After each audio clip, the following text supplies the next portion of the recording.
kickoff at 1 p.m. Grab a passport at any of the participating bars and enjoy the St. Patty's Day specials. Get your passport stamped at each location to receive the commemorative St. Patty's Day finisher medal at the Old Broadway. Find all the details on Facebook. Special thanks to the Bridges Apartments. Happy St. Patrick's Day! It's the St. Patrick's Day Pub Crawl presented by Bud Light. It's a new year and a great time to remind you that you should have 2 routine dental visits a year.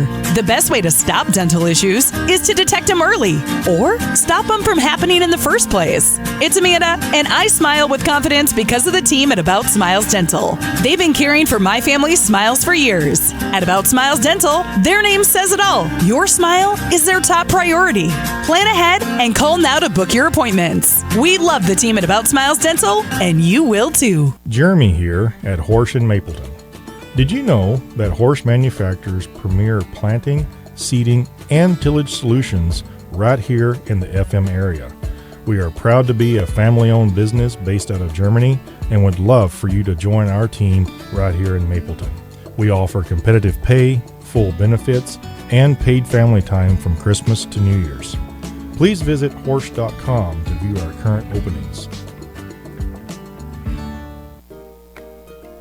Hi, it's Sandy from Raybon Sew and Quilt Shop. You know, Jennifer and I love stitching all kinds of bags. Handbags, tote bags, organizers. If it's a bag, we like to make it. Join us for a weekend of working on bags at your own pace. For $159, you can join us and make your own bag. Registration includes a 6-foot table, lunch, trunk show, instructor assistance, games, and prizes, all at the Country Inn and Suites. For more information or to register, stop into the shop or visit us at ray-bond.com. So I can buy the Chevy truck for $4,000 less than invoice? Yes, you can at Gateway Chevrolet in Fargo. Up to $2,000 customer cash or 2.9% financing for 60 months. Plus up to $2,000 loyalty cash on select new Chevy trucks. Shop the savings on all new Chevrolets today at Gateway Chevrolet. Save thousands with 2.9% financing for 60 months on select models. Only at Gateway Chevrolet in Fargo. Find new roads. Details gatewayfargo.com. KQWB, West Fargo, Fargo-Moorhead, and KPFX, HD3 Kindred, Bison 1660. Powered by Gateway Chevrolet, Cadillac, Nissan, and Hyundai in Fargo. And here's what you need to know. Free agent guard Russell Westbrook, soon to be free agent guard Russell Westbrook, not going anywhere as the guard is reportedly set to join the LA Clippers once he finalizes a buyout with the Utah Jazz. That was reported by ESPN, who says that Westbrook did have conversations with head coach Ty Lue and members of the front office, carving out a role with his soon-to-be new team. ESPN also reports that Bucks forward Giannis Antetokounmpo will have his injured wrist examined by a doctor in New York today. College football executives are looking at ways to shorten the time frames of games by instituting new rules, according to Sports Illustrated. And all 4 proposals are being looked at, including not stopping the clock following first downs outside of the final 2 minutes of the first half. And second half, Texas Rangers pitcher Jacob deGrom expected to resume throwing today after dealing with side soreness last week. I'm Dan Beyer. You've got the Insiders. How you play today, from this moment on, is how you will be remembered. That's what living is. That's right. The 6 inches in front of your face. Bringing you what you need to know and a whole lot more. Topics you care about, guests you know, and the conversations you came to hear. The Insiders are presented by Proseed. Need seed? Think Proseed. This is your time. Now go out there and take it. Now, here are the Insiders. The Insiders. The Insiders. The Insiders. Insiders. Rob Hipp and Andy Rickoff.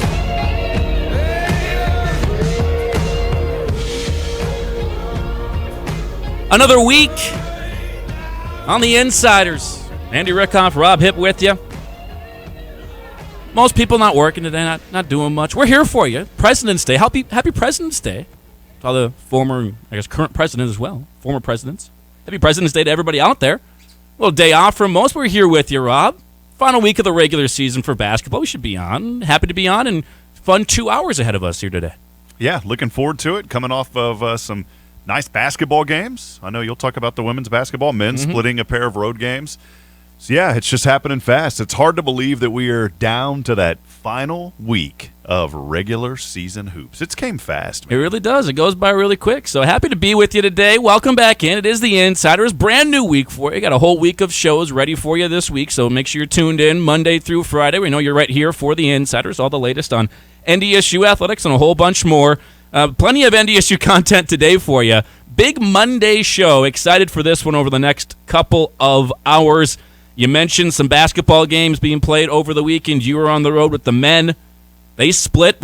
What's the old adage? You always want to defend home court, right? Win your home games. Split on the road. That's what the men did. You split two tough teams. Kansas City, very tough team, very physical team. Bison went in there, and I don't think they ever trailed in the game. I think it was maybe tied a couple of times. Don't think they ever trailed, though. And then gave Oral Roberts a little bit of a scare. I think, yeah, you didn't win the game, and at the end of the day, that's all that matters. I get that's what David Richmond will be saying. There's no moral victories, right? But they went in there. It's a single-digit loss. And I think you can come out of that game confidently saying you maybe figured out a couple of things, got a couple of answers, and hopefully you see them one more time and you can take them down in Sioux Falls. That's the end goal. So the men with a couple of games there, the women with some wins at home, doing what they've done all year long. They finished 11-1 at home, tied for the most wins at home since the 2009-2010 season, and scored 103 points in their final home game of the season. Most points since November of 2017. It's a good win for them. And I was talking to Coach Collins this morning on our TV show when we recorded the TV show. And, you know, it's a team that you were there, Andy. I mean, I've never called a game where you had a quarter where you didn't miss a shot. 11 of 11, I believe, from the field, 3 of 3 from downtown. And I asked Coach this morning, I said, have you ever been part of a game where you had a perfect quarter? He goes, not in the fourth quarter. Amazing job. And 20 turnovers and still able to battle and not only win, but win convincingly. Yeah, 103-86 the final there against ORU. So if you didn't get to the Shack this year and check out women's basketball team, you missed out on a really good team, a team that won a lot and played some really entertaining basketball. 103 points. They scored 30 in the third. Never scored under 20 in any of those quarters. 25 in the first, 27 in the second, 21 in the third, and then 30 points in that fourth quarter. And Heaven Hamlin, what a player she is. It was phenomenal in that game. 29 points, and then you add in 5 rebounds, 6 assists, 3 steals in the game for Heaven, going 10 of 17 from the field. She was terrific. Taylor Brown, a season-high 18 points on senior day for her, which is pretty special. 9 rebounds as well for Taylor. And then another player that was honored during the game, Emily Banky, with 8 points and 5 rebounds. Another good game for Banky as she goes 4 of 8 from the free throw line, able to knock down a couple of them there. And then really cool story, Rachel Novak getting that spot start as a senior on the team, only played 4 minutes. How about a career-high 4 points for Rachel? That's awesome. On senior day, they get a couple of buckets and make an impact there. Really cool for her. And now hopefully for the women, you go on the road this week. It's St. Thomas, Western Illinois week. Be great to get a couple of road wins, get some confidence on the road. That last road trip wasn't ideal. So get a couple of wins here on the road trip and finish out the season with outright second place in the Summit League would be a perfect way for this one to go. Currently tied with UND for the second seed in the tournament. If they win out, or if UND maybe falters and drops a game, they will be the 2 seed in the Summit League tournament. Very much looking forward to seeing how the Bison finish out the season on the road. And for the men, they're back at home here this week for a couple of home games. Yeah, it's just that crazy kind of finish up here because we talked about St. Thomas early on this season and the surprise that they've been. Western has been uncharacteristically a good team this year, so it's not an easy stretch for the men. But, taking care of a very tough Kansas City team on the road, great performance there. I believe Skunberg had it, or not Skunberg, but Grant Nelson had his 5th double-double in a row. And then you mentioned Oral Roberts earlier. You go in to Tulsa and a pretty hostile environment down there. But overall, a great battle. The team was down by 15 in the first half, or 19 actually in the first half, clawed their way back, wasn't able to overcome the hump, and then they get down again by 15 in the second half, pulled it within 1, but just could not overcome that. But still, I like the tenacity. I like how these guys were playing. Just needed a few more three-pointers in that game. They had some turnovers, but really I think if you could have just found a way to nail some of those three-pointers, they could have came out of there with a victory. But I would rather have ORU upset and mad in the Summit League tournament, not coming into the tournament upset that the Bison beat them in the regular season. Agreed with you. That's the spot that matters when you're in the Summit League. It's a one-bid league, just the way it's been. You got to win the tournament. That's really all that matters. It doesn't matter if ORU goes undefeated through the regular season. That would be nice. If you're the 1 seed, you get that NIT bid, sewed up. But Everyone wants the NCAA bid. The only way to get that is to win the conference tournament, which is, oddly enough, coming up here in 2 weeks, just like that, down in Sioux Falls, Denny Stanford Premier Center. Fans, get your tickets. Let's go down there. Both teams playing well. Could have 2 top 3 seeds on both sides of the bracket. Looks like it's for sure almost that way, as long as you get a couple of wins here to end the season. Obviously, the women, you're hoping for that 2 seed. The men, I don't think it's completely sewed up yet for SDSU. 2-game lead, 2 games ago. They're probably going to get the 2 seed. I get that. But for NDSU on the men's and women's side, you got some pretty good teams. So go down there, cheer them on. We know what it's like. Most years you go down there, and it is blue, very, very blue in the stands. Even when SDSU isn't playing, their fans will show up to cheer against NDSU, which is what happens most of the time, which is fine. It's a great atmosphere. It's probably, in my opinion, one of the best, if not the best, mid-major tournaments in college basketball. It's phenomenal. It's a great spot for it. It's a great atmosphere. Fans definitely turn out. Good basketball communities. So looking forward to it here in a couple of weeks. But you do have some games here this week to wrap up the regular season.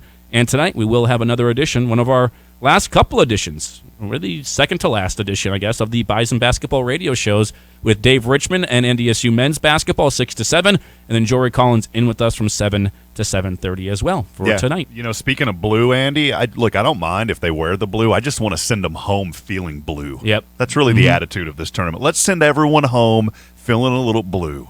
Other than the Bison. Yeah. They're feeling really good. Let's go dancing. Let's make something happen. And I know this year, there's 2 heavy favorites, very heavy favorites. ORU's heavy favorite on the men's side, and SDSU's is probably even heavier favorite on the women's side, just because of their pedigree, what they've done. They've been there, done that type of thing. I've seen some crazy things happen at the Summit League tournament. We've seen SDSU's women's team lose in the first round to an 8 seed before. It's happened just a couple of years ago. We've seen SDSU's men's team as a prohibitive favorite on the men's side lose to a Western Illinois team that was an 8 seed before. That has happened as well. Anything can happen when it comes to the month of March, and also when it comes to a conference tournament time. You just never know. So that's why you got to play the games, strap them up, and see who can be champions and on top of the Summit League this season. Going to be a fun last couple of weeks here of the basketball season. Hopefully it goes a little bit longer for both of them. Also, the end of the winter season means you're getting really close to the spring season starting up, I should say. Shout out to Tyler Oaks and Bison Baseball. Didn't win the series, didn't have the ideal start, but they did get their first win of the season yesterday. Brought out the big sticks, hit a bunch of home runs over the weekend. I think I for sure saw 5 home runs, or 4 home runs. Might have been 1 or 2 more than that over the weekend. And they get, I believe, 13 runs there in that final game, get their first win of the season against Sacramento State. So congratulations to them. Softball had a very successful run, in my opinion, at the tournament down in Puerto Vallarta. I'll get Matt Larsen's opinion on that later on in the show today. And I thought for Darren Mueller's squad, going in as the quote-unquote lowest-ranked team by the rankings a year ago to start the season, I think they got a good couple of wins against teams that are higher rated than them, and even some of the games they lost were a 1 or 2 run game against a top 15 ranked team. I thought they played really well. I think there's some very good optimism for the softball program getting back on top of the Summit League after that opening tournament. I did mention we'll ask Matt Larsen about that because Matt Larsen will be in studio today. It's a big Monday show. We meant it. The AD going to be in studio with us for the whole second hour of the program. From noon on today, Matt Larsen going over a bunch of things basically with us, the end of the winter season and the holdover into the spring season now as well, getting going for NDSU with wrestling, basketball, both wrapping up on the men's and women's side, and with wrestling wrapping up here over the next couple of weeks. And then you got the spring sports starting up with softball and baseball. We know golf's going to be in there as well, and then track and field. You get into a new facility, too, for them. So a whole bunch of things to go over with Matt Larsen. We'll touch on all that stuff in the second hour. If you've got any questions or anything you want to throw by the AD, feel free to do that. You can text them to us. 701-476-1660 is the text line. You can also email the Rick Electric email inbox, studio@bison1660.com. In this first hour of the program, if you want to call in, you sure can as well. Epic Company's hotline open for you today, 701-476-1660. Also today, at 11:30, we'll have Big Dex on. Dexter and Werner, the Windex man. One more stop by here with us this week for the regular season wrap-up, and then getting into tournament time as well. We'll ask Dex what it's like to end the regular season. Senior Day moments for him. I know there's, oddly enough, you went over this with me before the show today, Rob. No seniors on NDSU men's basketball.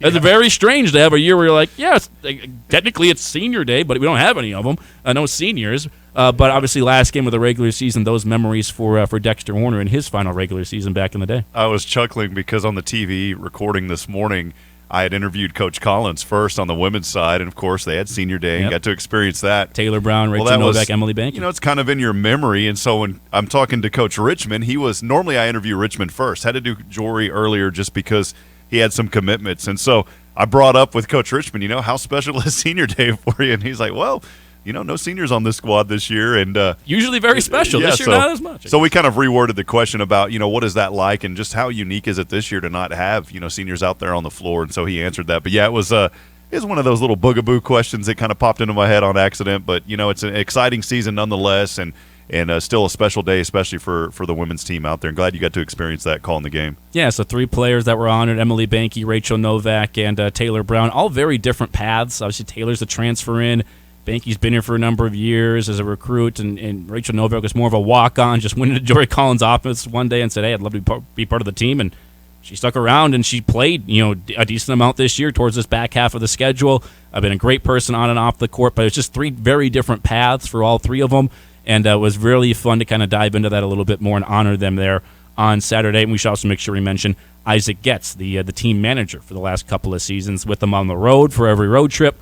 Doing a lot of things behind the scenes, practice player for them too. Scout team player, helps them with that angle of everything, and someone that gets it, just totally gets it. That's a dad joke because his name is Isaac Getz, but he gets it, totally gets it. On the road during the games as well. Been fun to get to know all 4 of them and honor them a little bit there on Sunday. So call in any questions. You can call into the show 701-476-1660. Both teams having some success. I think if you're the women's team, you clearly got the wins at home. Big to go on the road here, try and get a couple of wins. The last road trip was 2 losses, so I think just the confidence of a program to get some wins would be a huge thing for them. I love the way they're playing. The 3-point shot was definitely falling the last couple of games. You got to take that on the road and get a few more wins. St. Thomas and Western towards the bottom of the standings, but they're 2 extremely well-coached programs and teams. I don't expect them. You worry about this time of the year, maybe someone not throwing in the towel, but they're just kind of going through the motions a bit. Not going to be with these 2 teams. Very well coached, have fought and clawed a lot of games this year. St. Thomas has actually been maybe even better on the road, been a phenomenal road team this year on the women's side. Western Illinois, obviously Macomb, it's kind of a different place to play, a different atmosphere out there, and they've got some funky defense they'll throw at you. So not an easy road trip to end the year. Hopefully get a couple of wins, get some confidence going on the road. For the men, though, I love the way they're playing a little bit here, Rob. And you had those wins at home. They got the win on the road against Kansas City. I thought they battled ORU just fine. 3-point shooting is going to kind of come and go. But the thing I've liked about NDSU this year on the men's side, especially these last couple of weeks, when the 3-point shot hasn't been falling, or maybe when they haven't had that consistent offense from the perimeter, they found other ways to score. They found other ways to change up their game, to get something going on offense. And really their defense has helped them get their scoring going a little bit too. But even when the 3-point shot hasn't been falling, I think they've found other ways to get people involved, to get the ball inside, to penetrate and get to the basket. And that's been impressive to me because in the tournament, in tourney time, if you're going to win 3 games to win the tournament, you're probably not going to be 50%, 45% from 3 in all 3 of them. You're going to have to find other ways to score. The men have really been able to do that the last couple of weeks. Yeah, I think the biggest thing is just that chemistry is really starting to come together now. And we've talked with Coach all season long about how good it's been off the court. But these guys are just playing, I think, patience and persistence. That's 2 words that Coach Richmond and I have discussed with each other. And the patience and persistence is there. The effort is always there. But it's just more of these guys getting to know each other and understand what each other's doing. And I think when you go back and you look at the turnovers, a lot of them have just been that chemistry that's been off, and sometimes, and we still see it ever great once in a while, but it's not as prevalent as it was when the Bison, had a stretch there to where they were struggling, but they strung together that 5-game win streak. That helped out a lot, dropped a couple, and then, you get back on track and you defeat a very good Kansas City team coming in, riding in. You had a 3-game streak there versus Oral Roberts. I think the best thing, too, when you look at this and how they played Oral Roberts on Saturday, and Wes pointed this out to me, Wes Offerman, who does a great job there with communications. He'll be on Wednesday, by the way, on the show here.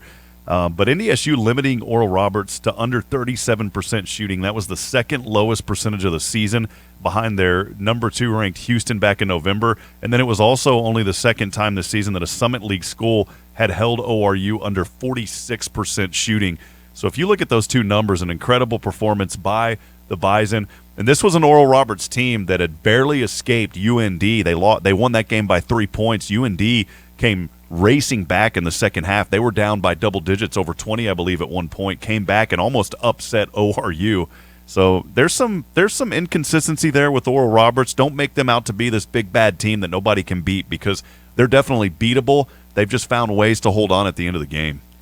Yeah, and I think for them, they're not doing some searching, because at the end of the day, they won the games, but probably like, okay, these games have not maybe gone the exact way the other ones have throughout the year. Let's make sure we got all of our I's dotted, T's crossed, because they want to make sure they're good for the tournament.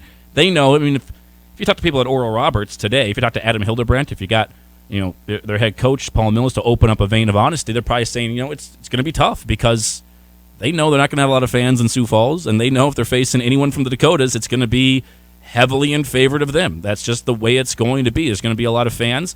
They're preparing for it, but you get closer games. It's huge this week.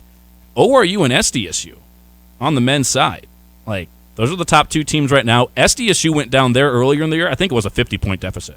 I think it was blown off the court. It wasn't even close, and that was I believe it was in Tulsa. So this week, I think SDSU is hosting Oral Roberts. SDSU, I don't think, has lost at home this season in conference play. It's going to be one heck of a game to watch and to see what happens, because it was not even remotely close in their first meeting. At home, SDSU is healthier now than they were as well. That's going to be a heck of a game. Mike, what was the score? You look like you're looking it up. 79-40. Yeah. Worst they've had all season. Yeah, I mean, that was a 39-point blowout, man, and it probably wasn't even that close for some of the games. So I bet you Oral Roberts pulled their players late in that one. So, and that was obviously in Tulsa, but now you got to play in Frost. Huge home court advantage. Their fan. That place is going to be packed when they play. I don't know if they play on Thursday or Saturday this week, but that place is going to be packed to the rafters for that game. It's going to be a loud, raucous environment, and that is only a small taste of what will be in store for Oral Roberts if they have to face SDSU or USD or even NDSU in the Summit League tournament there in Sioux Falls. It's going to be just as loud and raucous. So that's going to be a really fun game to see what happens on the men's side this week. Maybe that's even the angle we go at for our Summit League shoot-around a little bit. I get a preview of what that game could look like on the men's side, and then preview some of the games for NDSU this week as well. But that's going to be a really, really good game on the men's side. And I think the women's game will be pretty good too, because Oral Roberts' women's team went to Frost Arena this year against the undefeated Jacks, who have been killing everybody. First game of the conference season, only lost by 3 and had a shot at the end to tie it. That was in Sioux Falls, or in Brookings at Frost Arena. Now the Oral Roberts women, who been getting up a lot of points and not necessarily playing their best basketball, I think they're now on a 4-game losing streak after NDSU beat them on Saturday. But they get to host SDSU at home, so we'll see if that game is close again, because no one's been close in back-to-back games with SDSU this season. Maybe Oral Roberts is the first one, but those are going to be some games on the men's and women's side to keep our eyes on. Yeah, I think USD too. I mean, they're not having a great season. You go down and you look at that other game too for Oral Roberts battling South Dakota. I mean, they beat them by 50 early in this season as well. So, but it's a South Dakota team that's on a 4-game skid. Their last win versus North Dakota State. So I'm excited to see how these finish up, especially will USD have a little bit of firepower? Could there be an upset? I don't think so, but it would be nice to see that. Well, there's been upsets all season long, right? I mean, that's how competitive it's been, especially on that men's side where 2 wins bring you from 6th to 3rd and 2 losses bring you from 2nd to 5th, just like that. You can go up and down the standings pretty quickly, even here towards the end. And it'd be really fun to hear some more people's thoughts on the all-conference teams, because I think those are going to be hotly contested as well for these end-of-season awards. Today's show, this hour of The Insiders, brought to you by Rick Electric. When you need electrical work, you need Rick Electric. For over 56 years, Rick Electric has been providing excellent electrical services for homes and businesses in the area. Visit them online at rickelectric.com. Greg Rick and his team at Rick Electric do a phenomenal job. Something else from over the weekend was something we talked about a ton last week, the Genesis Invitational. Kyle Emanuel, you can guess it, Rob, was sitting where you are, just glued to his computer watching every shot of Tiger Woods. He did make the cut. I think he finished at, 1 under par for the entire tournament. was there in contention a little bit, was around. He made the cut. He made the weekend. That's the main thing there. And it was good to see Tiger out there. But Jon Rahm does come away as the champion. He is playing as well as anybody right now and has vaulted himself to the number 1 in the world rankings ahead of Scotty Scheffler. Also, a big shout-out to our guy, Tom Hoge. I believe it was a top 15 finish for Hoge. Tied for 14th, I believe, on the final leaderboard. Didn't check it right at the very end. But another great outing for him, continuing to kind of cement himself as a legitimate player on the PGA Tour, which is awesome. Yeah, his rankings went up in the FedEx Cup. Great. And also 7 under for the tournament. And he rakes in a good paycheck. He gets in about $350,000 for doing that well in that tournament. And a guy that you can't sleep on him. People are aware of who Tom Hoge is now, and it's super fun to watch him. And also maybe get some more success here down the road. Get some more momentum as we get closer to the Masters. You get more sponsors, you get more stuff. You start to become more established, and again, people, not just us, but I think other golfers as well. There's probably a little bit of like the high school lunchroom aspect to the PGA Tour, where like Jon Rahm, Scotty Scheffler, Justin Thomas, Rory McIlroy all sitting at one table. The others are sitting at one table. You got maybe the old guard. Tiger Woods is sitting there with some other. He's probably sitting with JT, actually, one of his buddies. Some of the other players, the Will Zalatoris of the world, Xander Schauffele's, who haven't quite won the big ones, but they've been close. They're at their own table. And then you got the newbies, the amateurs and stuff. And, Tom's moving around the high school lunchroom right now and getting closer and closer. I think the guys on the quote-unquote jocks table, the top 10 table, if you will, I kind of know who Tom Hoge is at this point for sure. Well, Tiger should. Back when we remember Tiger, was just like, who? Who? I think we got a quote from Tiger back where he felt bad about that. He didn't mean any disrespect to Tom Hoge, but he didn't know who Tom Hoge was. But I think he should now because I believe he's top 20 in the FedEx Cup rankings currently. That's awesome. And for those that don't know, Rob, Tom Hoge, from this area, one of us, Fargo South High School, Hall of Famer. So probably eats a lot of hoagies too. Good hoagie. I would love to. With Rombo, man, I don't understand why he doesn't go by his full name, though, because it's Jon Rahm. We get that, but Jon Rahm Rodriguez. I would just love it if he would come out there and be like, Jon Rahm Rodriguez. Let's get this guy's name hyped up and have a good announcing for him. That's his full name. Why don't they call him by his full name? Probably because he asks not to be called by his full name, would be my guess. Yeah, but I like Jon Rahm Rodriguez. It just sounds better than Jon Rahm. Well, they call him Rombo, but, that's his nickname. Do they use that? Yeah, he has it on the back of his pants too, right on the pocket. Yeah, he destroyed that 17 under. I didn't get to keep up with that too much. 17 under. Mm-hmm. He's had a phenomenal career, and he's 28 years old. The guy's got a long way to go. Mm-hmm. Plenty of time. So, a couple of 3 months from the Masters, getting closer. I wish it was this weekend. Commercial. Yes, I already saw one. We've seen them. Augusta.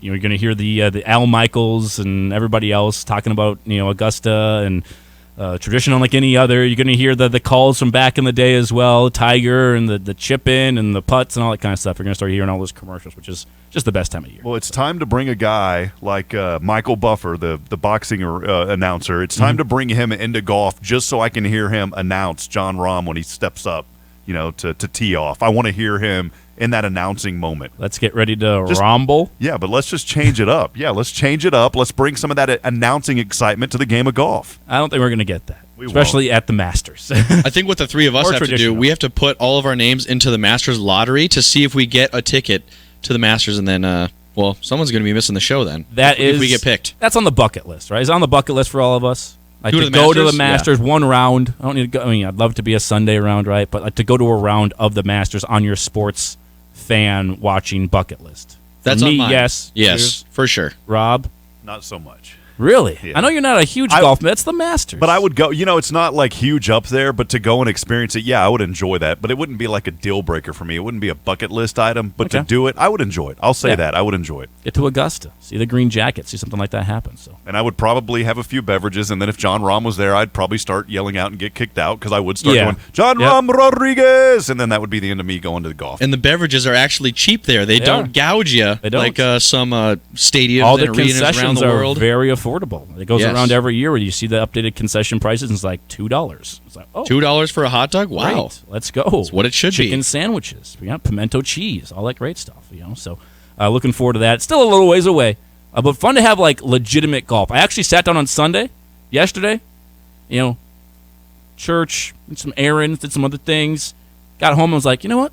Genesis Open, final round. Put that thing on the television and caught like last 7-8 holes for the leaders, basically. And it was like, okay, we're at the point of the season, at the point of the year now where it's like legitimate golf being played, legitimate names, big-time tournaments, kind of cool, kind of fun. I was all about it. And you usually don't think like, oh, some golfers are just like happy about getting like top 10 or top 5.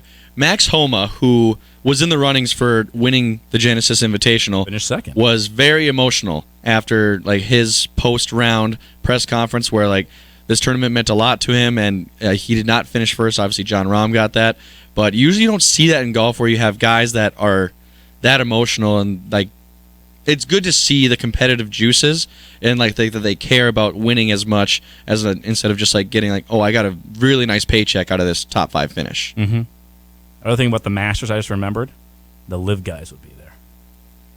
Live golf, going to be a topic for the Masters this season. Started watching, I did what Kyle Emanuel told me to do, started watching Full Swing, the Netflix documentary on the PGA Tour that followed them around last year when all the drama was kind of breaking out. I think I saw the first 3 episodes. Phenomenal. Loved it. We'll give you a full report later on this week, probably, maybe later on this hour. Really good. Found out a new golfer I'll be rooting for. I'm not going to say his name because we're going to have some PGA Tour pick'ems later this year. I'm not giving away my secrets on the show for either of you two. I'm watching you like a hawk. But I've got a new favorite. I'll be maybe picking as a wild card later on. So great. Was he at the Genesis Invitational? Give me a hint. I didn't see the name at the Genesis Invitational, so maybe he wasn't there. But I also didn't scour the leaderboard. Okay. He's not a top 10 golfer in the world, and he's fine with that. He's not part of. He's not part of that. He's not the top 10 table. Nope, he's not. Maybe at Tom Hoagie's table actually. Might be sitting at the same table right now, and that's a pretty good table to be at this point. A lot better than the table I would be at if I was in that lunchroom with all those golfers. I wouldn't even be at a table. I'd be serving the lunch to them at the lunchroom. Be cleaning up the tables. Yeah, that's what I would be doing for the rest of the golfers on the PGA Tour. We'll take a break, though. We'll come back, get back to some basketball conversation. The Windex man, Dexter Werner, will be joining us when we come back here on The Insiders next. A sports talk station that Bison Nation deserves. Bison 1660. We take great pride in really doing all the research and the work behind the scenes to make sure that our products just work. We have our own staff member that helps pick the hybrids and the varieties that work in our area. It's meant for you, not for somebody 200 miles away. We test our seed locally. We produce our seed locally, so we get to see our production fields, where they need to be, and if they work there. Need seed? Think ProSeed. ProSeed.net. Great seed at a reasonable price. Hi, it's Sandy from Raybon Sew and Quilt Shop. You know, Jennifer and I love stitching all kinds of bags. Handbags, tote bags, organizers. If it's a bag, we like to make it. Join us for a weekend of working on bags at your own pace. For $159, you can join us and make your own bag. Registration includes a 6-foot table, lunch, trunk show, instructor assistance, games, and prizes, all at the Country Inn and Suites. For more information or to register, stop into the shop or visit us at ray-bond.com. In 1953, Bill Samuels created a simple bourbon, while Margie Samuels worked on her creative vision. A bottle, hand-dipped in red wax, wrapped in a hand-cut label, filled with handcrafted bourbon that elevated flavor and remains unchanged as of today. Aromas of woody oak, caramel, and vanilla, with a taste that is sweet and balanced with caramel, vanilla, and fruity essences. Every barrel of Maker's Mark is aged to taste, not time. Maker's Mark, the star of your home bar. Please drink responsibly. So I can buy the Chevy truck for $4,000 less than invoice? Yes, you can at Gateway Chevrolet in Fargo. Up to $2,000 customer cash or 2.9% financing for 60 months. Plus up to $2,000 loyalty cash on select new Chevy trucks. Shop the savings on all new Chevrolets today at Gateway Chevrolet. Save thousands with 2.9% financing for 60 months on select models. Only at Gateway Chevrolet in Fargo. Find new roads. Details gatewayfargo.com. Why should you put your trust into Nutrisource Pet Foods? It's simple. They understand the importance of community, producing healthy pet foods since 1964 in the heart of Perham, Minnesota. Nutrisource Pet Foods controls every step of the process, from the farm to the bowl. Your dog will love their food, treats, and their new topper, Kombucha, known for supporting local businesses by featuring their products in independent pet stores. Find a retailer near you at NutrisourcePetFoods.com. Dakota Refrigeration, now known as DRI, has been serving Minnesota, the Dakotas, and Montana for over 4 decades. Locally owned and operated since 1974, DRI is a full-service source for your refrigeration, heating, ventilation, air conditioning, and electrical service needs. From the entryway to the kitchen, from hot to cold, from dreary to bright, DRI has you covered. DRI, formerly Dakota Refrigeration, with locations in Fargo, Bismarck, and Minot, online at dacref.com. Hey, business owners, you have your banker, you have your insurance guy, but do you have your door guy? Now you do. DavTech Window Services also specializes in commercial door and window repair and replacement. DavTech is proud to be known for their excellent commercial services as on the NDSU campus. Choose the door and window experts that will deliver top-rated products as well as the experienced technicians that do it right the first time. A decade of service with a century of experience. Online at DavTechWindowServices.com. That's DavTechWindowServices.com. Hey Bison Nation, Andy Reckoff here, and I just wanted to take a moment to say we absolutely love our Theraldson Ethanol Broadcast Center. Love being there every day to bring you the very latest with NDSU athletics, but we're not the only ones that like to be in the studio. Michael Tutsi with us here live in studio. Scott Anderson joining us, Director of Multimedia, NDSU. The athletic director's inside the studio. Matt Larsen's joining us. I told you we weren't the only ones. Fuel your future and join the growing team at Theraldson Ethanol today by going online to theraldsonethanol.com. This is Jory Collins, head women's basketball coach at NDSU. We're trying to get this program to a point where we can compete for Summit League championships and hopefully play in the in-state tournament. I mean, that's the entire goal. You are listening to The Insiders on Bison 1660. Great stuff there from Coach Collins. Been great to be around that team this year and him. I know it was a really fun end of the home slate. If you were a fan that was out there, hopefully it left a good impression on you. Something we're going to talk about a little bit tonight with the head coach, Jory Collins, is just building that excitement within the community. This is a very good community that supports a winner. We see it with football. You see it with the men's basketball team. You're getting decent crowds for the most part. This women's team, obviously they're building things. You can see it in the record. You see the record's really good. Getting to that second seed, if they can finish off this weekend with a couple of wins on the road, that's something they haven't done in the history of their time here in the Summit League. Like, they're doing some things that just haven't been done. It's a historic season so far. Looking forward to seeing how it finishes and being there to call it is going to be a blast. But, they scored 103 points. So if you were there on Saturday, you got treated to a pretty good show. I like to think at home, if you wouldn't been to any of the home games this year, they've treated you to a pretty good show. The win against Minnesota was a lot of fun at home. The UND win was really well represented with the fan bases, both of them there.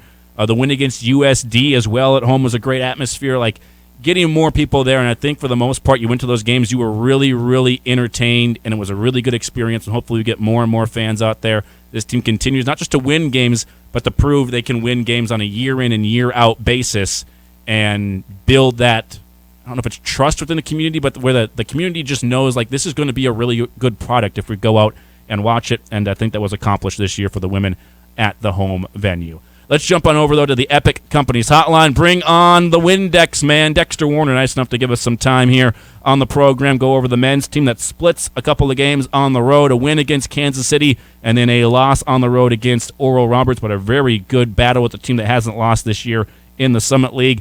Dex, great to have you on once again, sir. Final week of the regular season quickly goes by, doesn't it? Yeah, I mean, I know we talked about it last time we were on the show, but just seems like this year has flown by, so I guess that means it's been a little bit of fun, right? Yep, sure has been. Been a great team so far to follow and to watch, and get a chance to close it out at home with a couple of games here against some pretty good competition. St. Thomas and Western Illinois have definitely given teams fits this year. Trenton Masner's as good as it gets from a guard position as well, and St. Thomas is just a really well-coached overall team. What do you think the plan will be this weekend with two really good teams coming into town?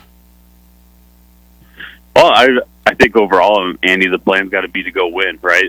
If you look at, how things are shaking out, that's what we said about that Kansas City game. I kind of looked at it as as a must-win for a chance to kind of put third place in your own hands, and that's pretty much where they're at. So it's going to be a chance to win against two teams that you lost against at the beginning of the year. It's kind of weird how the schedule lays out. I think it's been a long time since these teams played, and now they're circling back to wrap up conference. But if you look at where these teams started, where they're beginning, I think it's pretty easy to tell that NDSU's in a much different place than they were in those first two conference games. So I'm looking forward to seeing how they match up this time around. Dex, I'm changing the nursery rhyme of "Do you know the Muffin Man" for my daughter to "Do you know the Windex Man?" By the way, I just wanted to let you know that. That's how much I think of you, Dex. Well, I'm working on a trademark there, Rob. So if I can get that finalized, I'll get back to you. But I like where your head's at for sure. There you go. Hey, man. Well, I wanted to dig in briefly too on Oral Roberts. The Bison, didn't get the win, obviously, but played hard in that game. What did you like just about how they came out and how they were able to battle back, not just once but twice in that game? Not able to get over the hump, but what did you see from the men on Saturday at Tulsa? Yeah, I think that it just kind of solidified some of those other thoughts I've had throughout the year, Rob, is that I think that luckily for NDSU, I think that Oral Roberts is a team that they can match up well with. And I think that shows that they're able to, that shows in the fact that they were able to fight back and, claw away at those leads a couple times. But I think that if anything, that should be big for the men's team too. I'm not a huge fan of like the moral victories and stuff like that. They still lost it on the road in Tulsa, but it should have, I don't know what other proof these guys can be looking for as far as seeing that, Oral Roberts is a team that you can match up with, and obviously the goal ideally would be to be on the opposite side of the bracket for them, so that if you do find a way to battle through those first two games and give yourself a crack on Tuesday night, that they're on the opposite side of the bracket and you're not doing it until Tuesday. So I think that they have a good matchup, and they just got to put in the work to get to that point to play them again. Yeah, and you look at a player too like Connor Vanover. There was so much hype going into that game about Vanover at 7'5" and how dominant of a force he was, but the Bison only held him to 5 points in the first half. We know how good Max Asmus is, but I kind of feel like Isaac McBride may be that matchup that the Bison really have to take into consideration, maybe even more so than Asmus. I wanted your thoughts on that because he is a very streaky player out there for Oral Roberts. Yeah, and I think his performance when they were in Fargo is the perfect example of that, right? That's what makes Oral Roberts a good team, is that if somebody steps up and they have a good night and they can shut down guys like Asmus and Vanover, which we've seen happen with NDSU before, but then Oral Roberts can still beat you. And I think McBride is kind of that X factor where if those top contributors aren't having the best night, he's got the abilities to win them games too. So that's what makes him so tough, is that if you're gonna key in on guys like Asmus and Vanover, I think McBride is one of those players that can sneak up and get you. I think my next step when we came into the year, when the year started all the way back in November, it seems like forever ago now, right? But when the year started, I said Grant Nelson's a great, phenomenal player. He's going to be a first-team All-Summit League player. He's just that talented. As long as he stays healthy, that's going to happen. And we've seen the offensive numbers. They've been great. But I thought the next step for him was affecting the game defensively on a consistent basis without fouling, because you need him on the court. You need him to be in there. I thought maybe last year he had a few games where it's like, man, you're just fouling too much. We need you on the court. You too much foul trouble. This year I think he's done a much better job of that on a more consistent basis. Been a couple of games here and there where it has some foul trouble. That's going to happen, though, in a league as good as the Summit. And then I see that game against Kansas City where he has a double-double. Also had 5 blocks, though, I believe, in the game. 5 or 6 blocks, affected things on a possession in, possession out basis, and stayed out of foul trouble as well. Where have you seen the biggest strides in Grant's game on the defensive end? Yeah, I think you hit the nail on the head there, Andy. The biggest strides that Grant has made is that he's playing without fouling, and that's something where, when you have a guy with Grant's size and his length, I've played with guys like Grant in that regards. Obviously, Grant's a very unique talent, but when you play with guys that are above the size average for the league, and they're long and they're lanky and they're a bigger body than you're used to seeing in the Summit, it's almost kind of having that mental growth to realize that you can do less and still do more, if that makes sense. It's like you're gonna get into the right position just with your length and your size, so you don't have to go flying over there 100 miles an hour and go swinging at the ball. You gotta get used to the idea of verticality and just making a guy finish over you. You know, obviously Grant's been stacking up a lot of block shots this year, but going over and contesting vertically instead of trying to, go chase blocks, that's where I think that he's done a good job of realizing that, hey, I don't think you have to go send this thing into the second row, but if you jump at the rim and just go straight up, it's going to be pretty dang hard to finish over you regardless. So I think that that's been the big step he's taken defensively, is just understanding, how the game has been called throughout the year, the types of rules that you can follow, the ones that they're going to call tight, and he's done a great job playing without fouling, and that's what keeps him on the floor longer. And Dexter Werner here with us on the Epic Companies Hotline. Final games of the regular season for NDSU men's and women's basketball here this week. The men at home Thursday and Saturday for 2 games against St. Thomas and Western Illinois. So make sure you get out there, Bison Nation, support this team, and send them off the right way for this season. The weird thing, though, Dex, is we were talking about this in the first segment. Saturday comes around, it's the final game at home. There's no seniors on the team. You have senior day, but there's no seniors on this year's squad. How strange is it that you don't have any seniors on a team in a given year? Yeah, I think that if anything, that just helps hammer home the point how young this team is. I think you can forget when you look at all these guys that have been around for a couple of years now. Bowden and Morgs and Grant Nelson. These guys have been here, and then you come around the last day and you're like, oh yeah, we don't have a single senior on this team. So I think that that just shows how young this team truly has been throughout the year, and I think it's been awesome to see the growth. And since I got you guys, I got to give a tip of the cap to Jory and his team too. It's been really awesome to follow the success that the women have had this year, and I wish it wasn't mirrored schedule all the time, because it'd be so fun to have those teams playing in the shack on the same night a few times a year and get some energy. But it's awesome to see the women's program doing well too, and I'm happy for Jory and how much they've built that program up over the last couple of years. Yeah, they've done phenomenal, and I know those guys appreciate that shout-out. Thursday, St. Thomas for the men, it's white out. I got to ask you, do you have a white suit in your closet? I'm looking for a full white. I want you to show up white shoes, white jacket, white tie. What do you have, Dex? Well, you know what? It's a deep closet, I'll tell you that, Rob. I don't know if we got a full white suit making an appearance. I'm pretty fair skinned as it goes, so we'll see though. We'll see. We'll get some white splashed on for sure. Don't worry. Right. There you go. I'm happy you made a mention there of the women's team. I wanted to ask you a couple of questions on them. Obviously, their season at home has come to an end. Won a lot of games at home. Won 11 of them. Tied for the most in over a decade there at home, which is great for them to win 11 games and cash that home fan base in on a bunch of victories this season.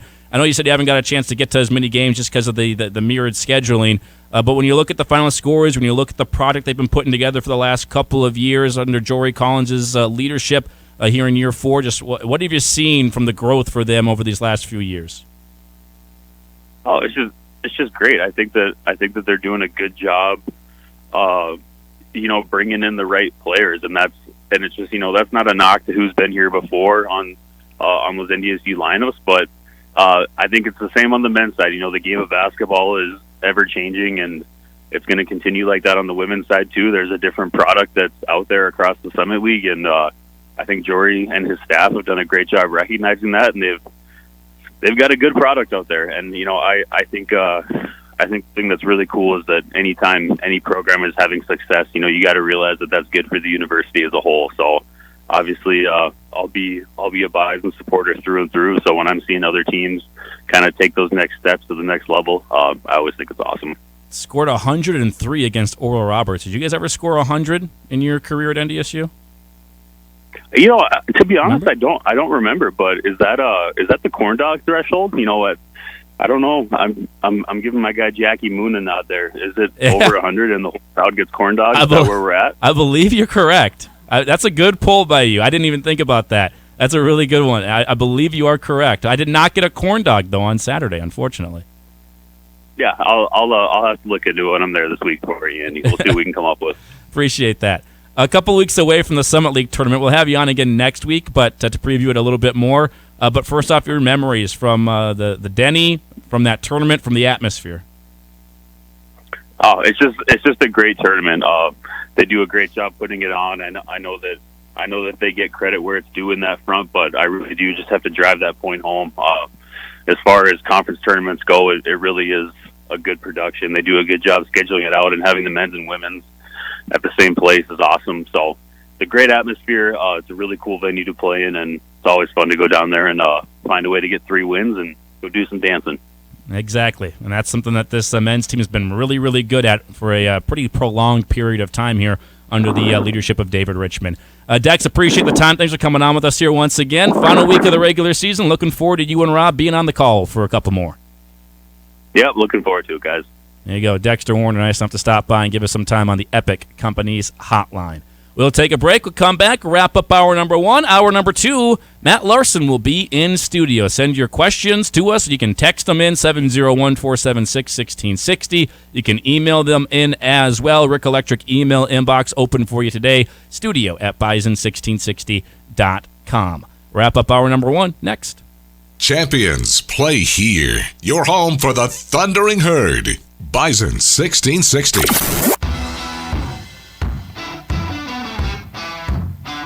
Want a job you love? Join a winning team. Twin Peaks Fargo is hiring all heart of house support positions, cooks, bussers, barbacks, and more. Twin Peaks offers many great incentives like free shift meals, flexible schedules, and pay starting at $20 an hour. Apply today. Just text PEAKS to 85,000 to get started. Twin Peaks. Eats, drinks, scenic views. Hey, hon, gotta go. I got pizza. The pizza's calling me. Honey, are you going out in the cold with the guys again? Well, yeah, there's gonna be Pizza Patrol. Is that why you go ice fishing? Hello, there's gonna be Pizza Patrol. Can we watch a movie tonight once you get back? If you order Pizza Patrol, I'm there. Call 241-9000 or order online at 241-9000.com. And I just want to put, was that a yes? Like, there will be Pizza Patrol. You want it on the surface, I keep it on the roll. You know you give it on for the Pizza Patrol. Quit hitting snooze for the same old thing every single day. Oh no. There's more to life. What about a career in the hottest and most exciting industry in the world? A career at Radio FM Media selling audio, digital, and event marketing is for people that are self-driven, personality plus, multitasker, persistent, have a creative streak, and love the idea of having a career instead of a job. This is a 6-figure sales job for highly motivated salespeople. Does this sound like you? Send your resume to Jessica at RadioFMmedia.com. Here's your Red River Valley weather update on Bison 1660. Light snow throughout the day to start your new work week, with temperatures falling to around 12 degrees this afternoon. Total daytime snow accumulation of less than half an inch possible. And overnight, mostly cloudy with lows around 11 below. Blustery with wind gusts as high as 34 miles per hour. This weather update is brought to you by Brady's Service Center in Moorhead. Brady's Service Center is your one-stop shop for all of your automotive needs. And with donuts, breakfast, and lunch items daily, they're also your one-stop shop for all your road trip needs. It's Chris Hansen, and for years we have trusted the experts at Rick Electric. Since 1964, Rick Electric has been the go-to for residential, commercial, and industrial. And right now is a great time to consider having a Generac whole home generator installed. If the power goes out, you'll barely notice because of an automatic seamless transition. For work in Fargo, Moorhead, Hawley, Horace, Glendon, Dilworth, Kindred, and everywhere in between, it's Rick Electric at rickelectric.com. What do concussions, sports injuries, post-COVID long hauler, and chronic pain all have in common? Inflammation. At Healing with Hyperbarics, we are treating your inflammation the natural way with 100% oxygen, no referral needed, same-day appointments, and weekend availability. Now is the time to let us help you heal. Check us out on our website, healingwithhyperbarics.com, or on Facebook. Healing with Hyperbarics is your one-stop shop for total body wellness, conveniently located on 45th Street in Fargo. Theraldson Ethanol in Castleton is accepting applications for an E&I technician. Applicant must have experience with electrical and instrumentation repairs and maintenance of large machinery and equipment, as well as a willingness to learn procedures for the ethanol industry. Journeyman electrical license or greater is required in addition to 3 years of experience. Work Monday through Friday from 7 a.m. to 4 p.m. Apply online at theraldsonethanol.com or email your resume to hr@theraldsonethanol.com.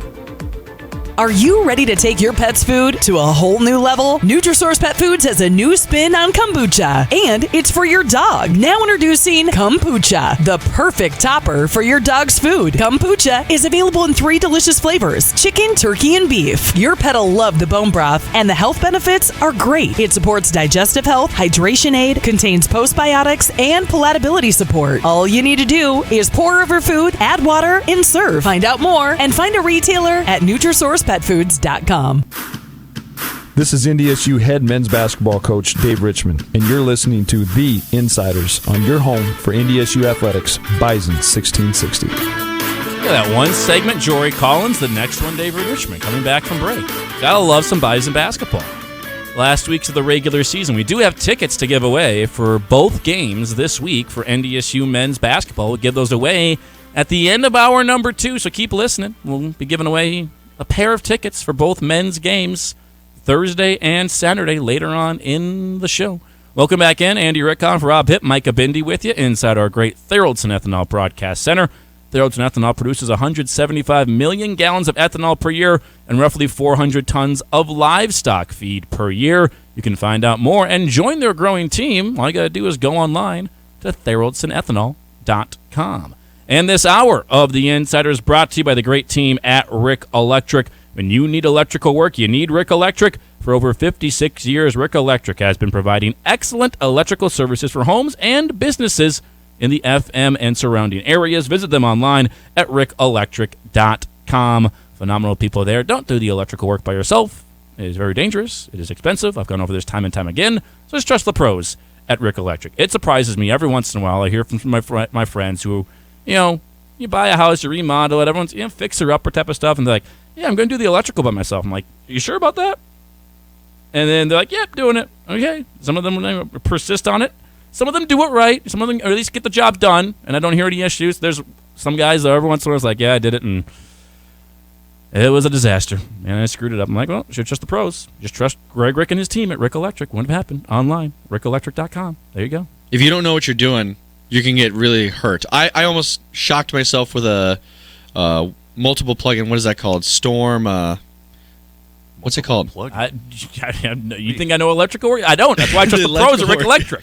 It's that it has multiple plugins. You plug it in. Outlets? Power strip? Power strip. Thank you so much. That's all right. I won't roll my eyes at you. I had a power strip, and I almost shocked myself with it because I hit the reset button on it, and I almost put That's myself not even on really fire. electrical work. That's just using a power strip. It just shows that you're just dumb. So don't even trust me with that. Yeah, you don't even know how to do a power strip. Imagine doing electrical for a whole building or something, or like your basement, and people are running wires everywhere, and then like, oh, it doesn't work. Well, I wonder why. So it sounds like Micah needs to call Rick Electric to come plug in a power strip for him. I broke it. It went on fire. It is done. It is in the trash. Yeah, you definitely need the pros at Rick Electric online, rickelectric.com.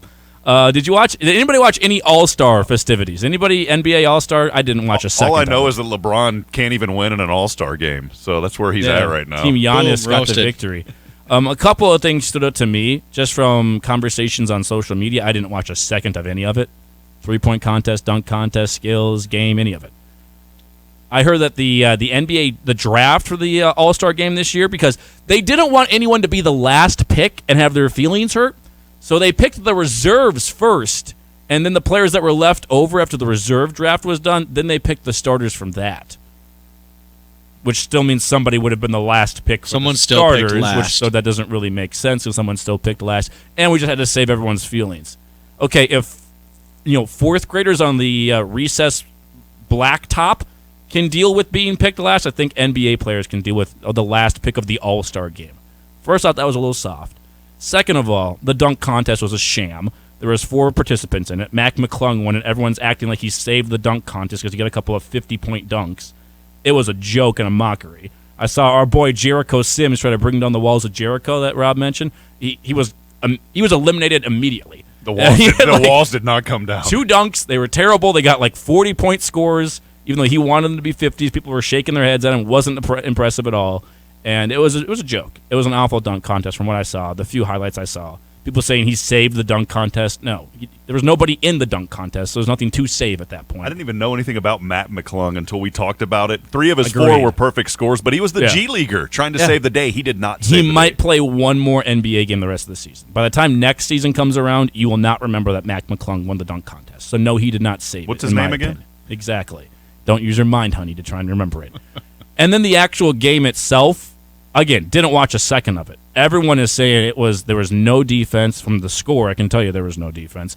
There was like a mockery. Even the head coach, Mike Malone, Denver Nuggets, who was the head coach for one of the teams, or a coach for one of the teams, said this is the worst game ever. Like, it was fun, it was fine, it is what it is. But yeah, it was terrible basketball. There was literally no defense played whatsoever. The only bright spot from the entire All-Star Game weekend was our boy Anthony Edwards. Ant needs to be protected at all costs because he hit the nail on the head. The one thing that drives me absolutely nuts, and most fans, whether you are a fan of the NBA or not, everyone says the main thing that drives them nuts is nobody plays on a consistent basis. They got 82 games a season, and most of the star players play maybe 50 to 55 of them. They take the rest of the games off, not because of injury. Some of it is injury, legitimate injuries.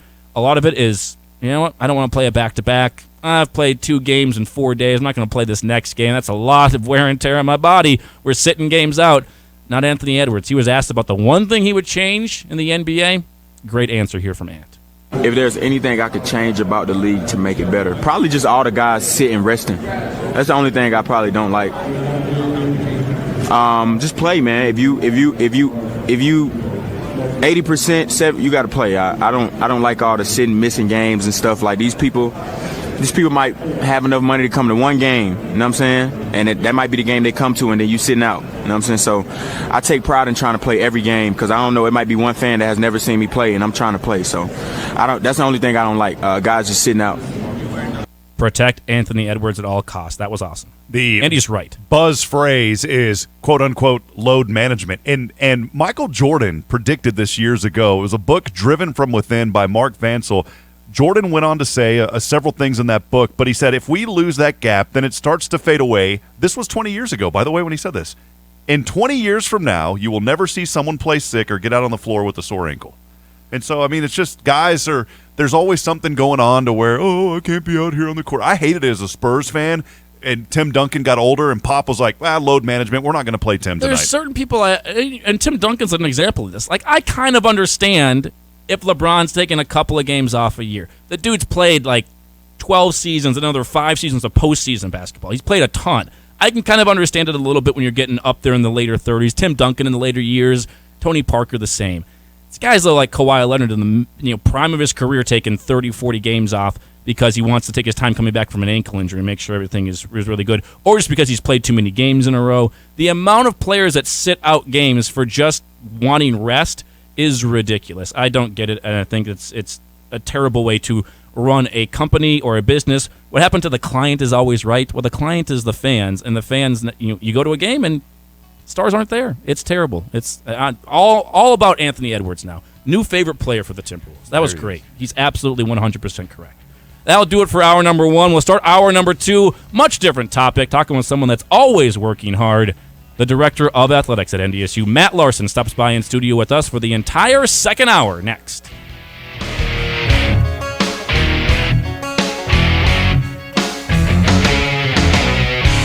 Dakota Refrigeration, now known as DRI, has been serving Minnesota, the Dakotas, and Montana for over 4 decades. Locally owned and operated since 1974, DRI is a full-service source for your refrigeration, heating, ventilation, air conditioning, and electrical service needs. From the entryway to the kitchen, from hot to cold, from dreary to bright, DRI has you covered. DRI, formerly Dakota Refrigeration, with locations in Fargo, Bismarck, and Minot, online at dacref.com. Shop the largest new vehicle inventory in the area, only at Corwin Auto. Corwin Auto has over 600 new vehicles available, and one of them can be yours. You heard me. Over 600 new cars, trucks, SUVs, and crossovers for you to choose from. With inventory like that, you don't have to settle. Find exactly what you are looking for. Have a trade? Get top dollar when you purchase any new in-stock or incoming unit. What are you waiting for? Head to any Corwin Auto location today or shop online, corwinauto.com. It's a new year and a great time to remind you that you should have 2 routine dental visits a year.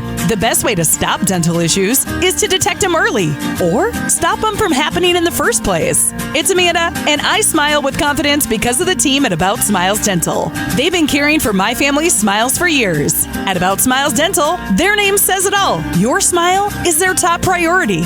Plan ahead and call now to book your appointments. We love the team at About Smiles Dental, and you will too. Snow, ice, and below zero temps. Typical Midwest weather, but not so kind to your vehicle. That's why Jiffy Lube of Fargo is here to make sure you have your vehicle in top working condition and ready for these winter roads and temps. Oil changes are the #1 maintenance item that's neglected. At Jiffy Lube of Fargo, no appointment needed at any of the 3 locally owned locations. Jiffy Lube of Fargo, where you can do more in a jiffy. Jiffy Lube of Fargo, proudly serving the metro area for 5 decades. Businesses should know the Consolidated Communications has the only data center in the FM area that is SOC 2 certified. That means Consolidated has tested reliable systems in place to protect your valuable data. That's more important than ever with today's security concerns. Many business insurance companies require SOC certification at data storage facilities. You should work with a local data center that is SOC 2 certified. For scalable, cost-effective data center solutions for your changing business needs, go to consolidated.com/data center.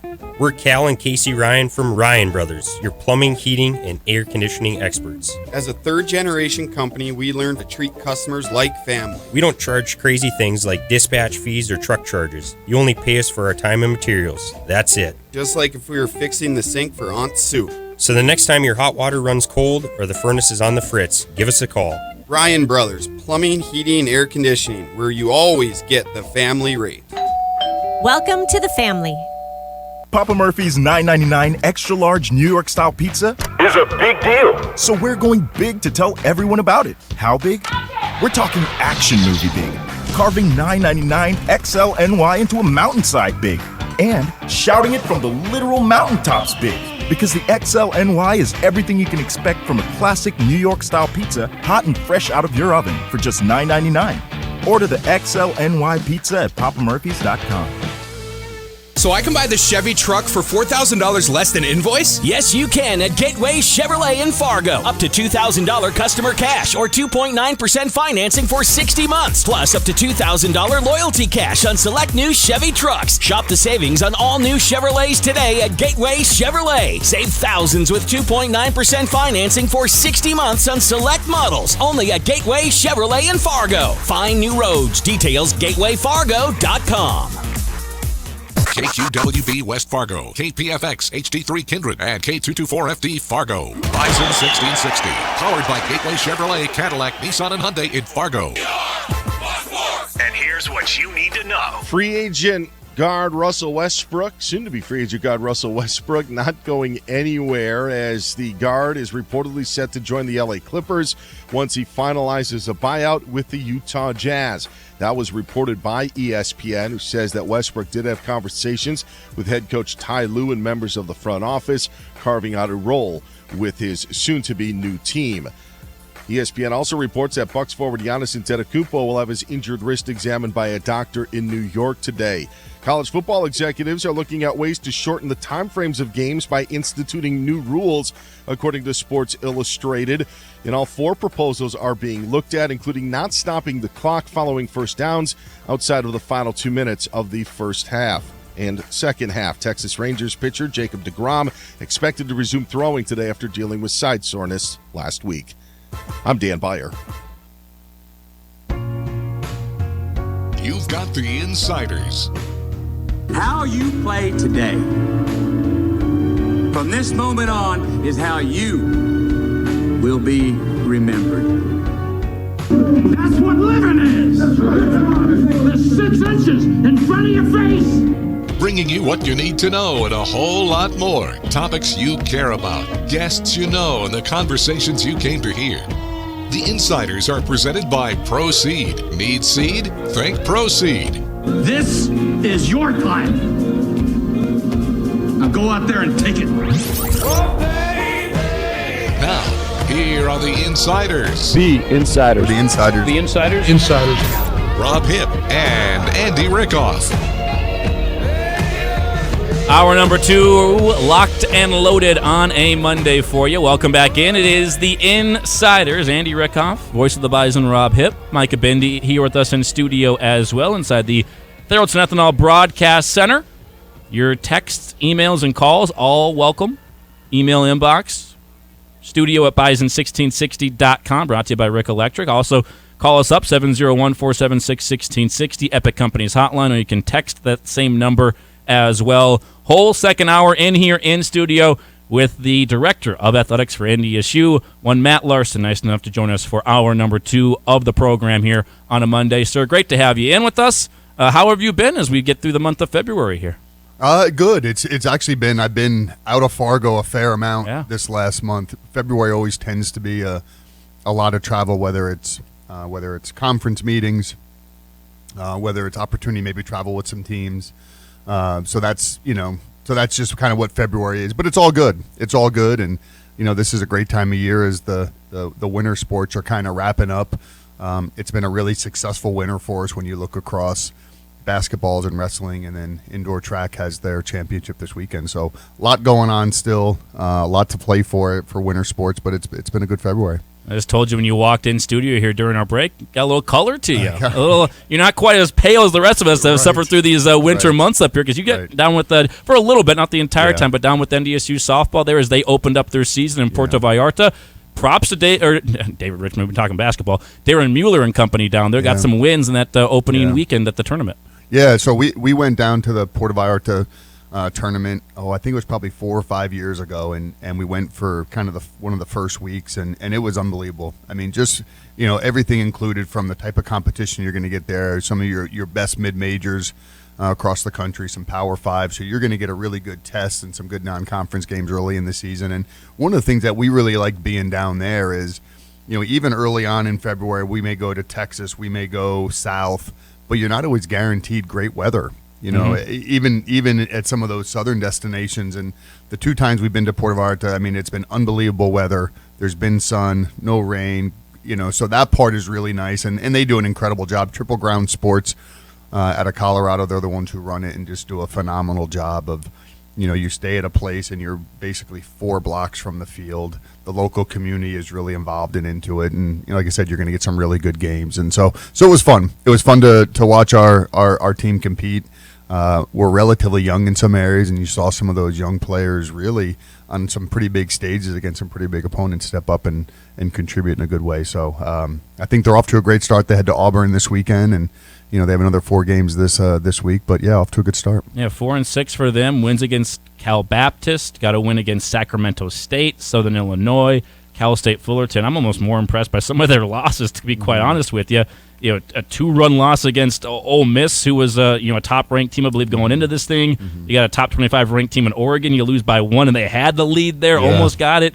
A 2-run loss against Maryland as well. I mean, they were really competitive against the top tier of softball. Yeah, and that's what you like to see. And Darren and I have talked a lot over the years is being able to test ourselves during the non-conference schedule, and fortunately we're able to send them really for the first 2 months all over the country. You see the same with Tyler Oaks. Build a really good non-conference schedule that hopefully if you have some success as you go through there, one, it's going to just prepare your team, as you get into summer league play, but also from an RPI perspective really helps you as you look at seeding and hopefully at large and all of those kinds of things down the road. But so yeah, both of them have been really aggressive with their scheduling, and I think it pays off at the end of the day. When you look at a team like this and going down to Mexico, I mean, that's good exposure for the university, too, and the brand. Kind of how does that play in and just bringing that additional exposure to NDSU? Well, it's amazing, and, you all have heard it from fans all over the country. It's amazing when you go anywhere in the world, essentially, certainly anywhere in the country, the brand is so recognizable, the logo is so recognizable, and our team does an incredible job.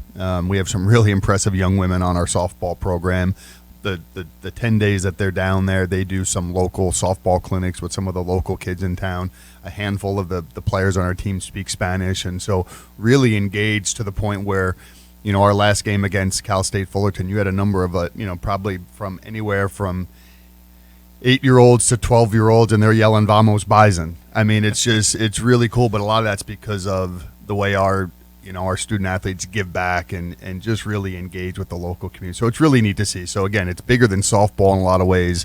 You get immersed in the culture down there, and it's really special. Did you get a chance to pick up on any additional Spanish? Because really the only word I know is "uno más cerveza, por favor." Yeah, right. That's an important one. No, honestly, I took, I think it was 3 or 4 years of Spanish in high school, and so I'm not very conversational.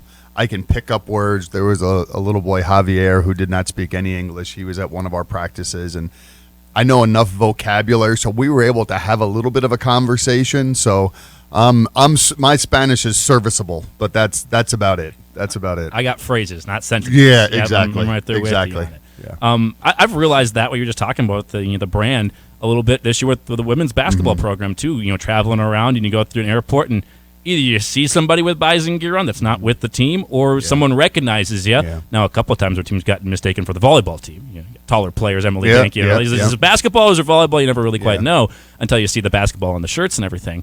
But people recognizing, hey, it's NDSU. And a cool story from our last road trip, we were in Denver, Colorado for a game against the Pioneers. And, they've got some scouts and some different things going on, but we have a little bit of downtime. I'm like, I'm going to go for a walk, just walk towards the mountains a little ways from the hotel.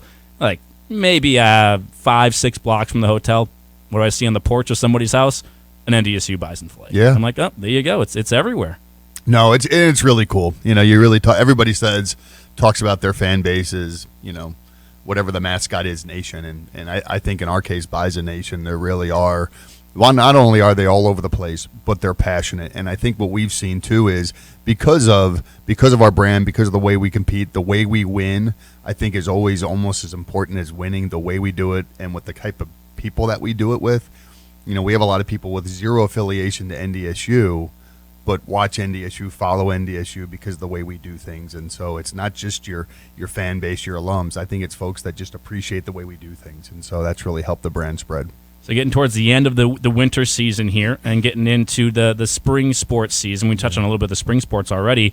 End of the winter season, though, women with a couple of home wins. They close out the regular season at home 11-1. Most wins inside or at Fargo, not even inside the Shack because it was a different building back then, but since 2009-2010. Wow. Again, kind of just setting some records. First time scoring over 100 points since 2017 against NJIT. So another great performance, another great weekend at home for the Bison women. Yeah, no, I mean they've played it extremely well at home, and it's really fun to see. I was able to watch when I was down in Mexico. I was able to watch the ORU game and just, I mean, something about the Shack. We shoot really well. We play really hard, and the challenge for us is going to be these next two games on the road here, and the road. And it's not just an NDSU thing. You look at most of our league, the road has been a struggle for a lot of teams, and we've been able to pull out a couple, but these are two big ones especially now with the last weekend as you go into seeding. Seeding is so critical. As you go into the tournament. And so, we kind of control our own destiny. So let's see how we can do as we head on the road. But really, it's been a lot of fun to watch that team. A lot of new pieces, a lot of new parts, and the way they've been able to kind of come together and play at a high level has been really fun to see. I think some of my favorite memories this year is just with Dr. Cook, too, and how involved and engaged that he has been. I go back to wrestling, who's had a phenomenal season as well. I know things didn't wrap up there versus SDSU the way that they would like, but overall, extremely successful season. That leadership from Dr. Cook down and what you do has been tremendous. But I love seeing Dr. Cook, especially at the wrestling matches. He is standing up. He's all in. What has that been like for you? He's even on the broadcast with you against Oklahoma. Yeah, I had him on just for you being the athletic director and having a president that is so engaged has been so good for this university. No, this year. it's really cool. I think our fans notice it.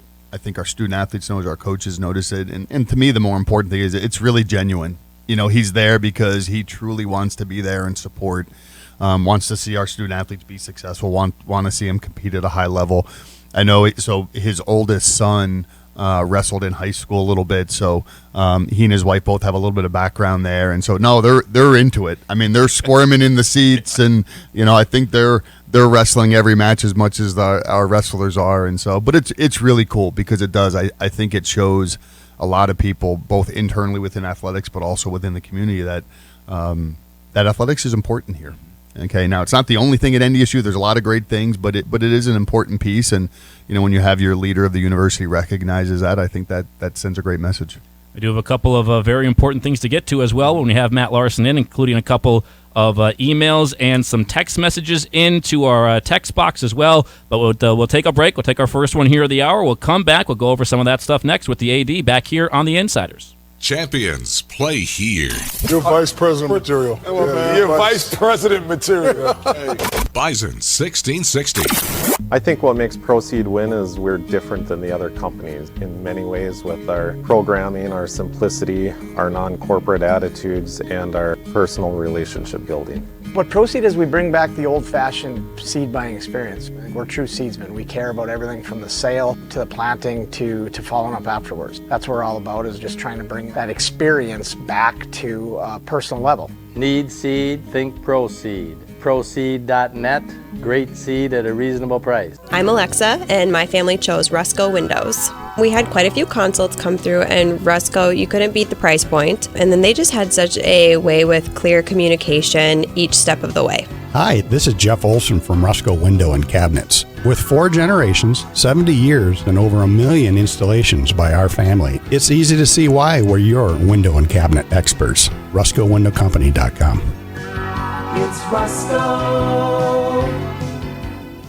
Shop the largest new vehicle inventory in the area, only at Corwin Auto. Corwin Auto has over 600 new vehicles available, and one of them can be yours. You heard me. Over 600 new cars, trucks, SUVs, and crossovers for you to choose from. With inventory like that, you don't have to settle. Find exactly what you are looking for. Have a trade? Get top dollar when you purchase any new in-stock or incoming unit. What are you waiting for? Head to any Corwin Auto location today, or shop online, corwinauto.com. Are you an electrician? Are you looking for a change? JDP Electric is looking for commercial, industrial, and service electricians. JDP is looking for both journeyman and apprentice electricians. You could start your career today with a family-owned and operated business who's been serving our community for over 20 years. Full-time positions available with great pay and benefits. Call 701-232-1991 or email info@jdpelectric.net. Start your new tomorrow today. Come be a part of the JDP difference. Fall in love with your favorite game this month at Dakota Magic Casino.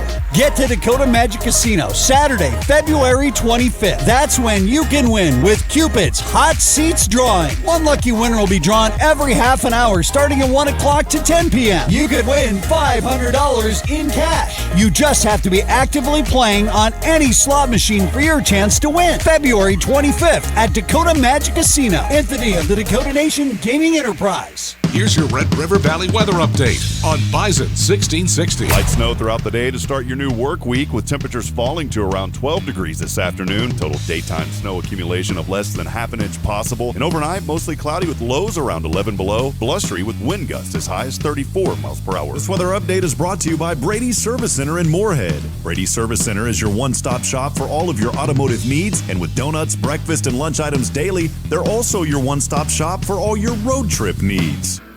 You may not have heard, but the Insiders is now under new management. Did you see the memo about this? Here's Rob Hipp and Andy Rickoff. And I'll go ahead and make sure you get another copy of that memo. Okay? On Bison 1660. 12:19 on the program. As always, the Insiders brought to you by Proceed. Home of the Right Choice and Right Stuff programs online, proceed.net. If you need seed, think Proceed. Back in here inside our Theraldson Ethanol Broadcast Center with the athletic director, Matt Larsen. Nice enough to spend the entire hour with us. A couple of questions have come in on the text line.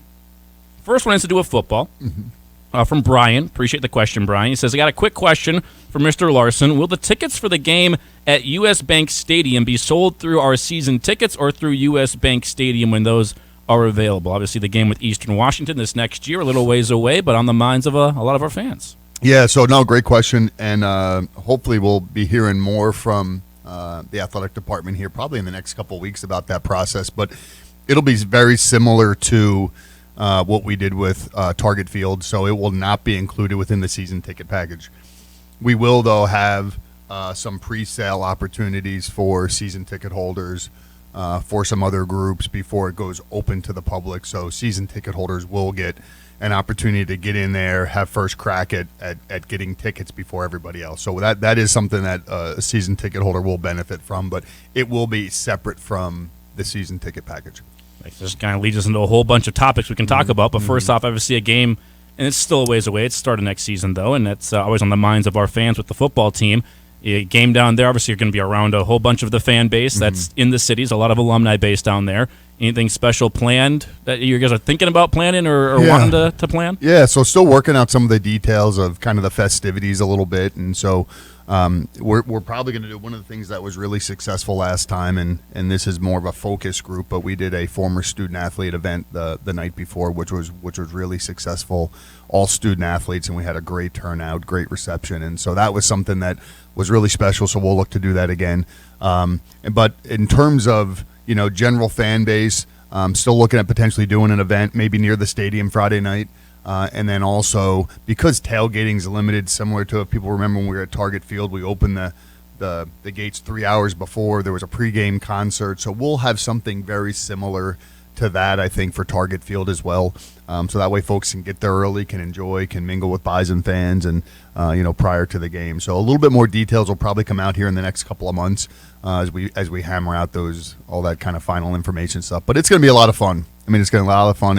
If the Target Field game was any sort of gauge, we had 32,000 Bison fans there. People came from all over the country. We'd think this will be pretty similar. And I love U.S. Bank Stadium, but it's a great facility. Still pretty much brand new, fairly new there, and going to be looking forward to a lot of fun there. And it's a good team, too, you're facing. I know Eastern Washington was a little bit down this last year, but clearly when you talk about FCS football, our fan base knows Eastern extremely well. No, they're always good. Again, took a little bit of a step back last year, and that happens when you lose an all-time great quarterback. Sometimes we know quarterback is a really important position at this level, really at any level. It makes your team go, and but they'll get it figured out. I mean, they have a great brand, they have a great tradition, so it'll be a lot of fun to kind of tee it up against them. And I've never been to a football game in U.S. Bank, so it'll be neat to kind of see that a little different from Target Field, where it's more of your conventional football stadium, so a little more turnkey from that standpoint. But no, we're excited about the opponent. We're excited about Labor Day weekend. Bison fans can go down there for the whole week. The state fair's there, so just a lot of fun things to do.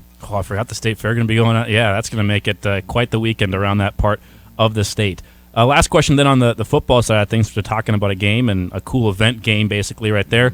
Anything new on the scheduling front? I know you guys' favorite topic about trying to get more FBS games, maybe more of these destination games. Anything you've been able to kind of batten down the last couple of months? Well, there's a handful of things we're still working on. We've been able to close out some seasons, so we have some complete schedules. There's still a couple more holes we're trying to figure out, and I think one's in 27. There might be one in 25, and so either looking at combination of maybe an attractive home and home like the Tennessee State one, and then still trying to see if we can slip in another destination game in there. So we've had conversation with a couple of different cities, and so we'll see if those can come to fruition. So trying to pull those all together. Not much on the FBS front. That continues to be a little bit of a challenge, which I know most of our folks know and are frustrated with, but it is what it is, unfortunately. So, but yeah, still looking to do some different things, and hopefully, I think by the end of the spring semester, if we can have some of those kind of buttoned up, that would be ideal. Some moves in the offseason with the new coaches coming in, guys going out. What has that process been like, and what are you looking forward to?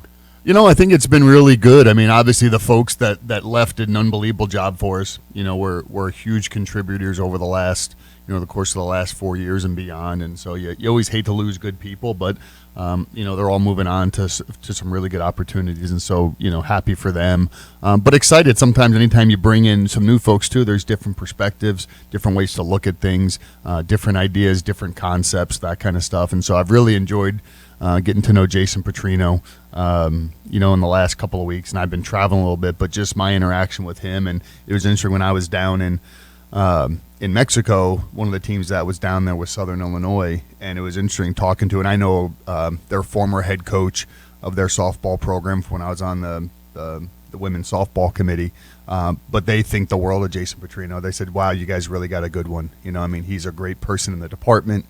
He's great with the kids, well respected in the community, and they said, "So yeah, they were really sad to see him go." So that always, to me, that unsolicited feedback and really positive, I think, always hits home really well. So, but yeah, so excited. Haven't had a chance to. I've talked to our new wide receiver coach, Steve Crutchley. Haven't had a chance to meet him in person. Hopefully get to do that this week before I head down to Arizona on Wednesday for some fundraising stuff. But, yeah, like I think anytime you have some turnover, there's always opportunities just for some different perspectives, and I think that can be really positive sometimes. I didn't get a chance to talk to Coach Crutchley. We had him on the show, but it was Rob and Kyle were on. I was gone with women's basketball. I'm looking forward to the first thing I'm going to ask him.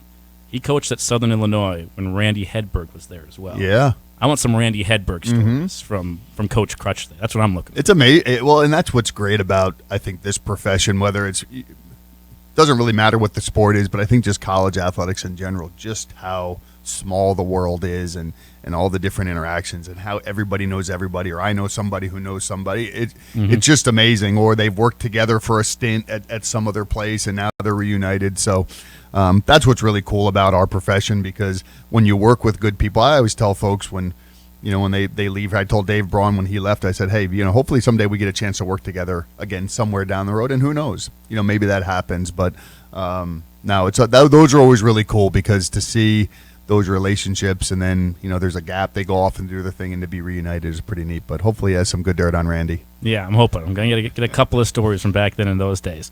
Another one coming in from Ron on the text line says, maybe could get his thoughts on the former Bison in this year's NFL draft and what it means for the future of the NDSU football program. Appreciate the question from you, Ron, there. Again, you can text in your questions, 701-476-1660. Senior Bowl again, big success. You had Cody Malk, who apparently just rave reviews, got the Player of the Week. Now 3 straight years, a Bison player has been the Player of the Week at their position down there. So great to see Cody have a great performance. Let me see Nash Jensen do the same thing, and Hunter Lipke. All those guys are going to be at the Combine here at the end of this month. It's just really neat to see, and it's no surprise. Our guys know how to work. They know how to practice. They know how to put their time in. And so, when you look at last year, I think we had, 16 active players on a roster in some way, shape, or form. And so now you're looking to add maybe 3, 4, 5 this year. I think it just continues to separate, especially at the FCS level and probably a lot of the Group of 5 levels, just the amount of players that we're able to train, develop, and then elevate to the NFL is pretty special. But I can't remember. I think in my time here, I don't think there's ever been a time, this might be a record, having 3 players at the Combine between Noah, Hunter, and Cody. That's pretty special. I mean, that's rare air in a lot of ways. And, I know when we had one person, they're like, wow, what an unbelievable accomplishment. To have 3, though. And again, I just think that speaks to, one, obviously the players. They've put in a ton of work. They've developed, they've trained, they've done all those things. But I think just the recognition by GMs, by scouts, that, hey, NDSU does it right in terms of the development, preparing a college player to play at that next level. I think we do a really good job of, and you see it with having 3 guys go there. But really, it was fun to follow Cody. Cody's been a great story, really these last couple of years. And my wife actually asked me, she's like, "Do you think he'll cut his hair?" I'm like, "No." I said, "That's like part of his signature." It's a superpower. He's no good without it. Exactly. But it's been really fun to watch, and the thing that I thought was really neat too is, you see a lot of the interviews and those things, and just so well spoken, so gracious. So appreciative of the opportunity. That's what's neat about our guys is, we're going to play at a really high level. But again, it goes back to what I said before, is we're going to do it the right way with the right people, and he's certainly a great ambassador for that. That was the next question I was going to lead into, or the statement was not just about how these guys carry themselves on the field, but they're very outspoken in the community. They give back. They're involved. Had Cody on several times here on the Insiders and talked to him. From a leadership standpoint, what do you enjoy most about that? Not just their performance on the field, but how they do carry themselves off the field. Well, I think, and again, a lot of the credit goes to our coaches. I think they understand what it means to be a student athlete at NDSU, because it's not just a football thing. It's not just a softball thing. That permeates through all of our programs. And so they do a great job of identifying young men and women in wherever they're coming from, that they see the intangibles that say, hey, they're going to be successful, and they're going to buy into, they understand why we do what we do. And it's really neat, and I've been fortunate to be in this profession for over 20 years, and you have colleagues at other places, and they talk about how sometimes you have to twist your student athletes' arms to go do community service, where I think our student athletes probably do more on their own, and they don't do it so it's so there's a tweet about it. They don't do it so there's a press release about it. They do it because it's important to them. They do it because they have an opportunity to give back and have an impact on somebody in the community. Maybe that's less fortunate or whatever it is. And so those are the things that make you really proud as the AD. Again, the on the field, the on the court, the on mat thing, the successes are awesome because you see all the time and energy.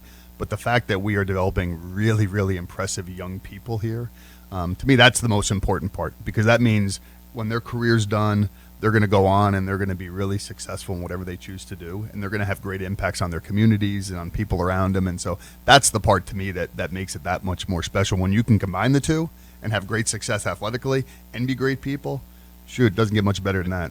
Got one more question here in this segment, then we'll take a break. Jake from Fargo texting us in a question. I said actually a two-part question. First, when do tickets go on sale for U.S. Bank Stadium? I already mentioned that one for you for that game against Eastern Washington. But the second question, will there be another fan engagement survey this year? I know that was something you guys did over the spring months. Around this time, actually, I think last year, more about the Fargo Dome, and obviously you had a lot of improvements to the game day atmosphere. What did you think about the improvements overall, and is there going to be any other plans in the future? Well, we don't have an engagement or something formal set up that's going to go out to the fan base, but one of the things I would always encourage our fan base, we're always looking for feedback. I mean, we're never, I think, happy or ever settled with where we are. If there's things that, whether it could be something really small or something big that we can work towards, always looking to improve our game day experience, our atmosphere, our environment, all of those things for our fan base, our student athletes. So I would absolutely encourage them to always reach out if there's just something on their mind, and a lot of them do, which is great. But if there are certain things and there's not that formal way to do it, absolutely informally reach out to us, shoot us an email, and again, any feedback is appreciated. But all in all, I mean, I think I was really pleased with the environment, just the whole from start to finish. And you guys are involved in it. A football game day, there's a lot of moving parts. There's a lot of pieces to it. It's a long day. I mean, shoot, I think we have the longest radio broadcast or one of the longest radio broadcasts. But again, it just goes to show what that football game day environment and just all the moving parts that surround it and what goes into it. And so, no, I think overall really pleased with some of the adjustments we made. And, I go back to what we said early on. It's still Bison football. It's still going to look like Bison football. There's still some traditions that are really, really important to us, but being able to tweak some things and just enhance certain aspects of it I think were really important for us and a lot of fun. And I think it was well received by a large portion of the fan base. 13 hours of coverage on Saturday game days. That's Not right. any plans to slow that thing down all anytime soon. All right. Do I hear 17? No. we hear 13 and a half. 13 and a half. Yeah, we just hear a 24/7 network. Hey, you got my vote. There we go. We're going to have the Matt Larsen show. That's going to be one of them. There you go. You're coming into your own. It might have to be overnight. I don't know how good the ratings would be. So Todd Phelps show. Ooh. The Todd Phelps show. I'd call in. I would too. I would definitely be listening. Call in. I'd heckle. It'd be a lot of fun. I'd have neighbor stories because I live behind him. That's right. Oh, jeez. Special neighbor that sounds story like a podcast now. Yeah, gosh, God only knows what he's walking around doing. So. There you go. 12:33 on the program. We'll take another timeout. We'll come back. Plenty left to get to here with the AD Matt Larsen when we come back. Bison Nation, your exclusive home for North Dakota State athletics. Bison 1660. Shop the largest new vehicle inventory in the area, only at Corwin Auto. Corwin Auto has over 600 new vehicles available, and one of them can be yours. You heard me. Over 600 new cars, trucks, SUVs, and crossovers for you to choose from. With inventory like that, you don't have to settle. Find exactly what you are looking for. Have a trade? Get top dollar when you purchase any new in-stock or incoming unit. What are you waiting for? Head to any Corwin Auto location today or shop online, corwinauto.com. Experience is what builds the future of glass at Cardinal IG in Fargo. Cardinal IG is leading the industry in the development of superior glass for the residential window industry. Their highly motivated and talented employees design and manufacture the best glass in the industry. This February, Cardinal IG would like to say thank you to Michael Johnson, Elisa Henjum, and Elizabeth Victor, who are all celebrating their first year at Cardinal IG. To view open positions or to apply, visit CardinalFargo.com. That's CardinalFargo.com. Hi, I'm Grant Nelson, NDSU Bison basketball player. Whether it's playing basketball or driving in my car, I want to do everything to the best of my ability, on the court and off the court. So when I'm in the car, I up my game with the Drive for Less program from Nodak Insurance. I could save up to 30% on my premium just for driving safely. To me, that's a slam dunk. Download the Nodak Insurance app today. If there's one thing I know about farmers, it's that they are resilient. This is Scott Zolondik with Cornerstone Bank. Farmers are known to rise to ever-changing challenges, whether it be higher land prices and rent costs, risk management, or diversification. Cornerstone Bank offers an experienced team that you can turn to. If you're looking to save, borrow, or spend, Cornerstone Bank will find the best financial options for business, ag operations, and your personal needs. Come see us at Cornerstone Bank. Member FDIC, Equal Housing Lender. In 1953, Bill Samuels created a simple bourbon, while Margie Samuels worked on her creative vision. A bottle, hand-dipped in red wax, wrapped in a hand-cut label, filled with handcrafted bourbon that elevated flavor and remains unchanged as of today. Aromas of woody oak, caramel, and vanilla, with a taste that is sweet and balanced with caramel, vanilla, and fruity essences. Every barrel of Maker's Mark is aged to taste, not time. Maker's Mark, the star of your home bar. Please drink responsibly. Are you an electrician? Are you looking for a change? JDP Electric is looking for commercial, industrial, and service electricians. JDP is looking for both journeyman and apprentice electricians. You could start your career today with a family-owned and operated business who's been serving our community for over 20 years. Full-time positions available with great pay and benefits. Call 701-232-1991 or email info@jdpelectric.net. Start your new tomorrow today. Come be a part of the JDP difference. Take us with you wherever you go with the Bison 1660 app, powered by Thunder Seed, first in the field. Now, back to the Insiders. Welcome back in, a Monday edition of the Insiders. Fun show on tap for tomorrow as well, Summit League shoot-around. So plenty of topics galore for the Summit League. I'm really interested on both the men's and women's sides. I was on the NDSU games, right? But ORU and SDSU on the men's side. ORU won by 39 the first game. SDSU's healthier. This one's going to be in Brookings. You know that's a hostile environment. I mean, that's going to be a great game. ORU women were in Brookings and only lost by 3. Rematch down in Tulsa this week. Tons of topics for the Summit League this week. And that's what you want. You want going into the kind of the last weekend for there to be storylines, things to talk about, and I think there's a lot. You look on the men's and the women's side. On the men's side, Oral, and the women's side, South Dakota State had, kind of been separated. They've separated themselves from the rest of the pack. But I think even in the last couple weeks, we've talked. Oral's come a little closer back to the pack a little bit, and as you get close to the end of the season, you get into the tournament, anything can happen. But it's neat to see too when you look at after those two, the rest of the league. I mean, there's a lot of bunching up, and so this last weekend's really important. It's really going to have a huge impact on seedings and what we look like in 2 weeks. Yeah, absolutely. Looking forward to the Summit League tournament. And when we get there, I've said it. You agree. This is one of the best run tournaments. It is. Mid-major. You can put up against some of the high majors as well. But it's just phenomenally run. Has been for a long time. I remember going down there when I was a student at NDSU and watching games and calling games and having some fun down there.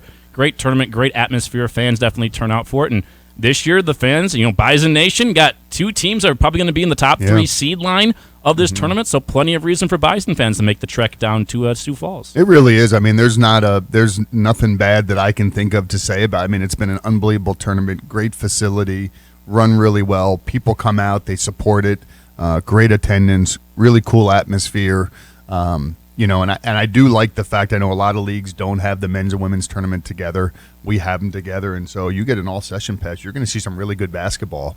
But all right, I can't remember the last time. I don't think it's happened since I've been here in my 9 years where we've had both teams playing at a really high level going into the tournament. And so, yeah, for Bison fans, come down, support them. If there's a year where great to come down and have a little bit of that home court advantage if we can get it, would be awesome. So I encourage folks. I always say it every year. It's a really cool tournament, awesome atmosphere, plenty of things to do, and so yeah, we'd love to see some folks head down 29 and come support the teams. It's one of those years you can legitimately say, and I know I agree with you. I mean, ORU and SDSU have separated themselves on the respective sides, right? But it's a year you can legitimately go down as a Bison fan and say we have a chance for both teams to go dancing. Yeah, pretty cool. No, absolutely, and we've seen it in a lot of the years here. Is that not always does the number 1 seed make it all the way through. It's hard, and this is the first year. The other unique thing about this year is, this is the first year that all 10 teams will be there. Mm-hmm. Previously when we've only had 9 teams in the league, that ninth team didn't qualify, so all 10 are going to be there, and so that's something that's a little unique. That's where the format changes a little bit, with those first games being on Friday, and then that second round Saturday, and then the top 2 seeds advance all the way to Sunday with a bye. And so again, a lot of great basketball, a lot of fun, great environment. So I really encourage folks to come down if they can. Okay, this was a debate, so now we got to settle the debate. The new format, 10 teams in, as you said, 7 through 10 basically playing play-in games. 7 plays 10, 8 plays 9, and then those teams play the very next day against the 1 and 2 seeds. I love the format. I like it. I'm totally fine with every team getting into the conference tournament. Every team, when the season starts, you have a chance to go dancing. You're going to have to play well. But I think there is a legitimate, quote-unquote punishment if you don't perform well in the regular season. You're going to have to win 4 games now to win the conference tournament. I like the way they have set it up. Obviously, it's the first year of this new format. What do you think of it? I think you could probably debate either side. I think what you see across most leagues, because of the emphasis on men's and women's basketball, is that all teams are getting in. I think that's probably more, you see that more often than not.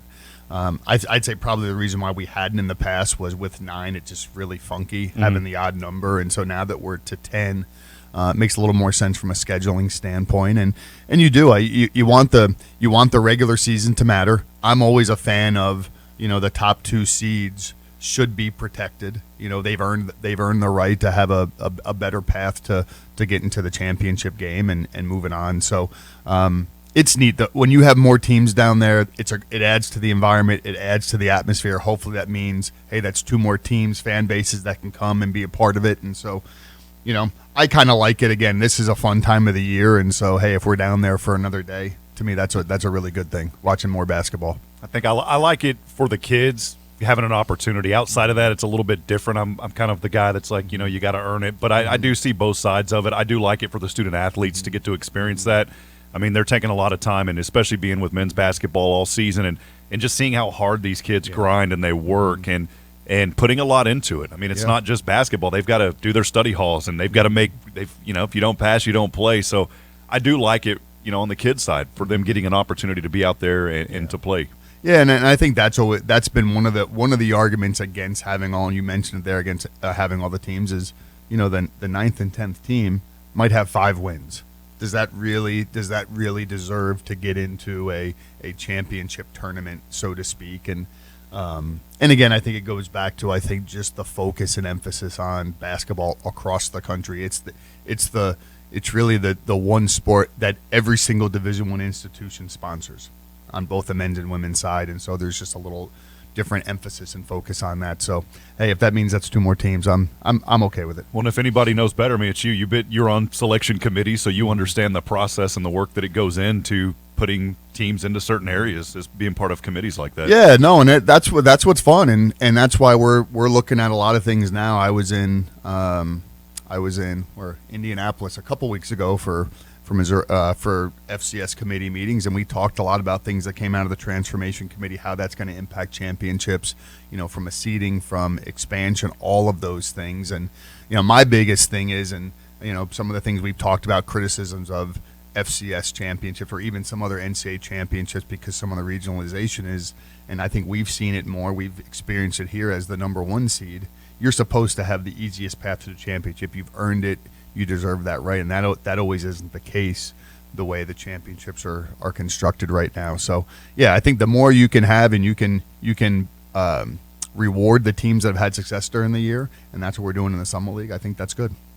One more break for us. We'll come back and wrap up the show with the athletic director, Matt Larsen, when we come back here on The Insiders on Bison 1660. Your home for the Thundering Herd. Bison 1660. Don't let your profits get stuck in your truck this spring. Dirt, rock, let it slide with Super Slide. Super Slide is a plastic, non-stick, self-lubricating, and seamless liner that eliminates haulback in your dump box or dump trailer. Super Slide is available in various grades, widths, and thicknesses, and Horn Plastics can have you in and out in no time. Get your new liner now to ensure you maximize productivity and profitability in 2023. Super Slide from Horn Plastics, created and preferred for every job. Visit hornplastics.com to schedule your installation. When it's time to make your next move, turn to Todd Kettermas with Beyond Realty to put the full court press on your home search. Whether you're looking for a quiet home in the suburbs or something downtown, let Todd Kettermas run the point for you in the search for your dream home. Call Todd Kettermas with Beyond Realty today or visit him at 4832 Amber Valley Parkway in Fargo. Todd is a proud partner and the preferred realtor of NDSU Athletics. Todd Kettermas with Beyond Realty, moving the herd one home at a time.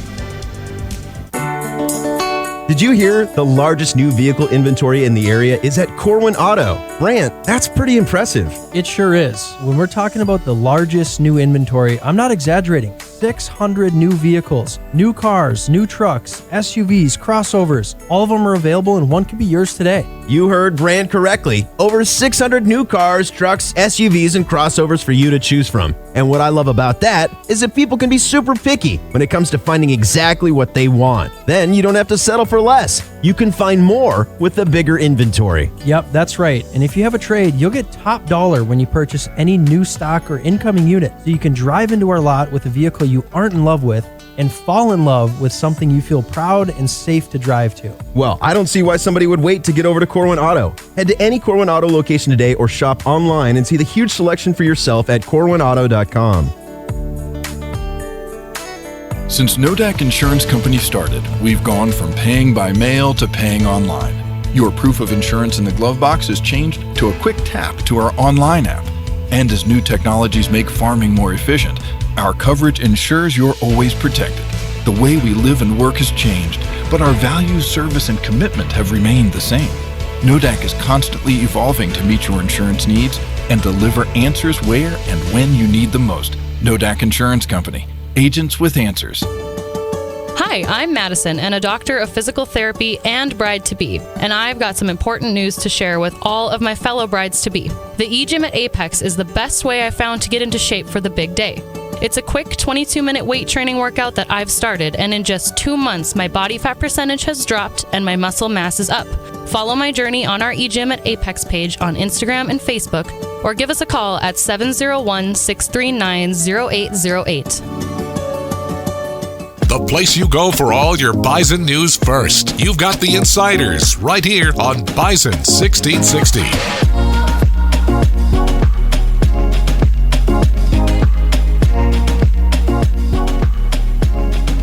Final segment on the show today. Like I said, tomorrow, Summit League Shoot-Around. Plenty to talk about there. Working on some guests for some college basketball conversations. Well, the NCAA tournament, not too far away, a couple of weeks out. I've been watching a lot of college basketball the last couple of weeks. And right when the football season ends is when I do a deep dive and start watching a bunch of games outside of, obviously, the NDSU stuff that we do. But this might be the most up-in-the-air year on the men's side, NCAA men's basketball, that there's ever been. I mean, the one seeds continue to go down. Houston's now the number one overall team in the country again. So, and the number one team, I don't think that the top four teams are not going to be the unquestioned winners of the tournament this year. No, and I think that's what's fun.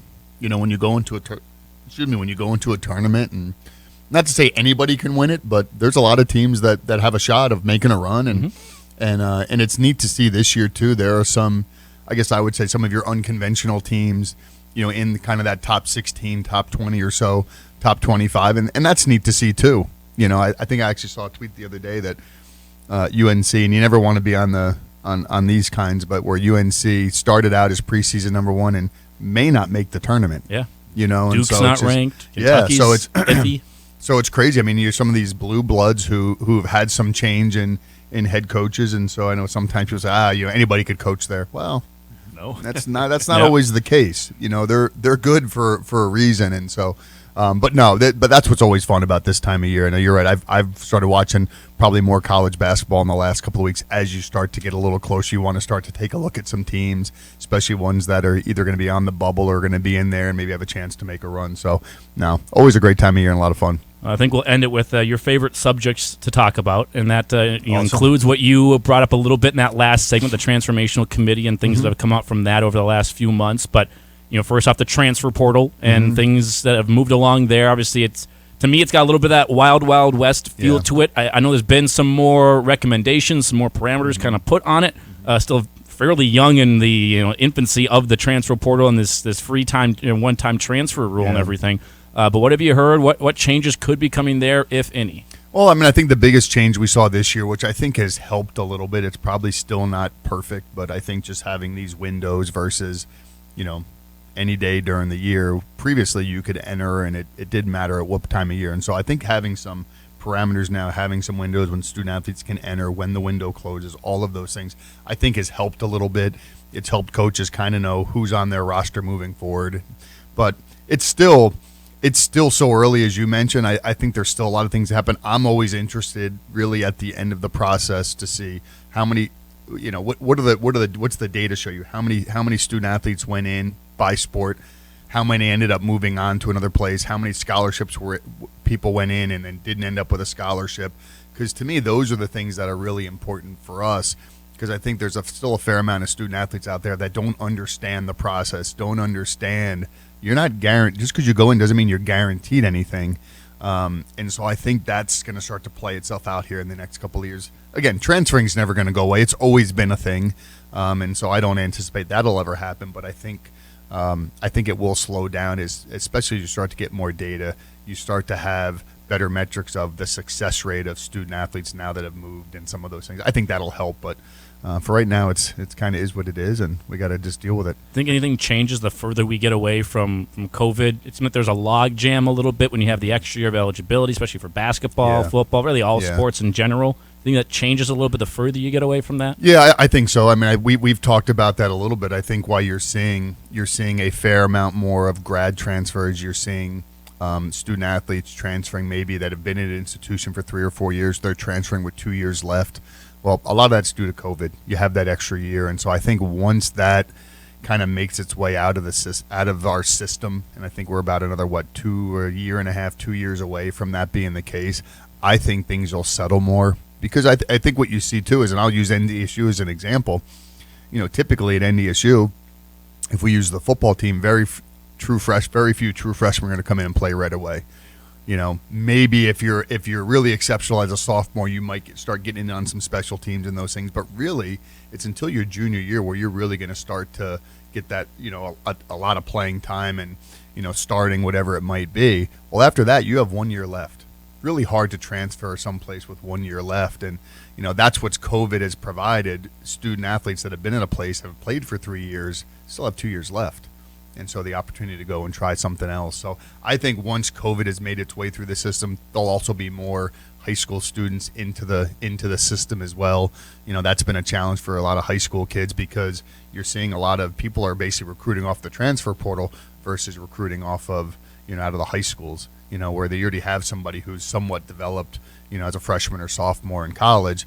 Easier to take that person and, have an impact earlier than maybe a true freshman at a high school. So I think all of those things, when COVID makes its way through the system, I think that'll help define some things a little bit better.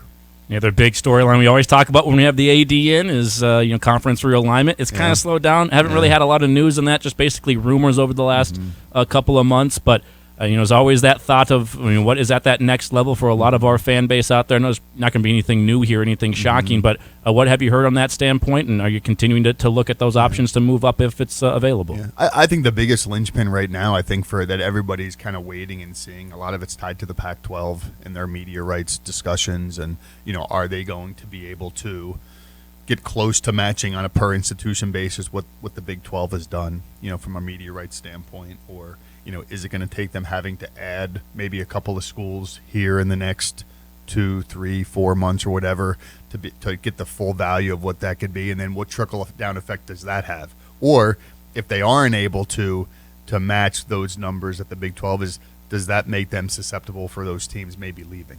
I think a lot of the next round of expansion is kind of tied into what happens with the Pac-12 here.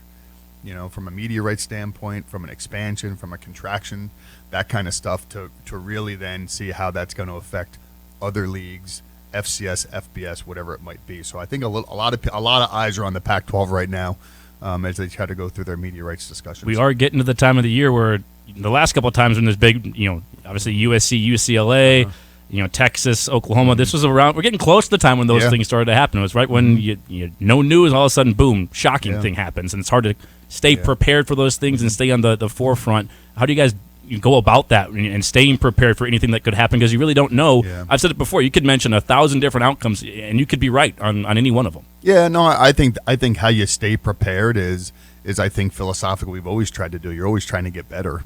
You're always trying to improve facilities. You're always trying to improve operations. You're always trying to expand your fundraising, all of those things, because regardless of where you are, that allows you to invest, incrementally get better on a daily basis. And so by doing that, if when all this stuff kind of shakes out, if that makes you more attractive than other places, well, then you have options. Again, and then it's up to you to decide what you do with those options. But I think for us, philosophically, it never changed. We're going to continue to try to push the envelope, get better, improve, invest, all of those things. And if that turns into an opportunity down the road, then so be it. But for us, philosophically, we're going to continue to do that no matter what happens. You mentioned being prepared for that level. Obviously, the No-Deck Insurance Football Performance Complex, the indoor, does a great job of that, making you a more desirable target if that were to be a situation that comes available. Another aspect of that would be wherever your football team plays. Obviously, for us, it's the Fargo Dome. Any news on renovations there, or things that you'd want to do, or just stuff that's on that to-do list for the offseason? Well, I know we talked, last time I was on about potential Fargo Dome renovation. I still think there's a desire, certainly from NDSU. I think even from a Fargo Dome in a city perspective, when you look at a 30-year-old building that's had a lot of great success, has seen a lot of people go through those doors, and is still in relatively good shape. But, so much of it is staying up with the times of technology and just offerings and atmosphere, things we've talked about on here before. And so I still think there's a lot of momentum there.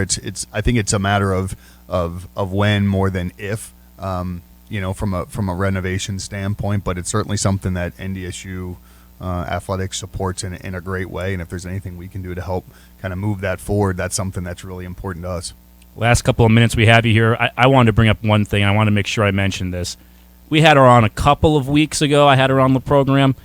One of the coolest stories I remember in a long time here at NDSU. What Kendra Kelly is doing on the NDSU track team, the women's track team. I think she set another school record over the weekend, her second. Obviously has a young son. We had her on to talk about the story and taking a year off of athletics through pregnancy and all the changes she went through, and now coming back as a mother and doing what she is doing. One of the coolest stories I remember in a long time. It really is, and I actually got a chance to see Kendra. She was walking into the shack as I was walking out earlier today, and just got a chance to tell her just how proud I am of her. I mean, she's just working really hard. And I know, I had my first child when I was 28 years old, and being a parent is one of the best things in the world, but it's hard. It's hard. I mean, from time and energy and all of those things. And so to see her be able to balance all of that and, still have great success and in all areas of her life is really neat to see. But it goes back to what I said before. It's, it all starts with the character of the person, and so, Kendra has it within her to be successful, and regardless of what she wants to do. Whether she's going to be successful being a mom, she's going to be successful being a college athlete, she's going to be whatever she wants to do. And so much of it's from what's inside of her. And so proud of her. I know her teammates are proud of her. Her teammates are a huge support system for her. And again, I saw the same thing with Michael Tutsi on the football team.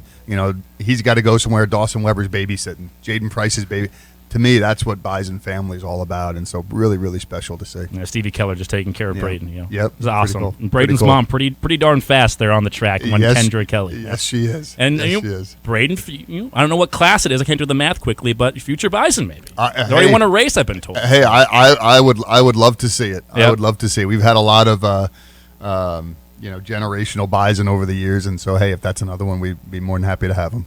Absolutely. Well, Coach AD Matt Larsen here with us for the whole hour. Appreciate you stopping in with us. A lot of things happening. Getting ready for the spring season. We'll have you again here in the month of March. Awesome. Appreciate it, guys. Yeah, Matt, thank you for all you guys do. Y'all do a tremendous job, so appreciate everything that you and your staff do. No, same to you guys. A lot of fun. Always great coming in here, and appreciate you guys continuing to spread the word.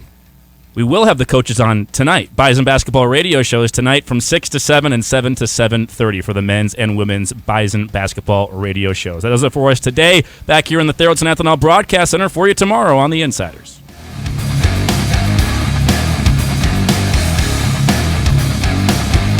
Pick a sport, any sport. Baseball. No, wait. College football. No, wait. basketball. Now, pick a Pizza Patrol pizza. All me. Wait, no. Let's get some breadsticks too. And wait. You get where I'm going with this? No matter what sport we want to watch, Pizza Patrol is the place to go.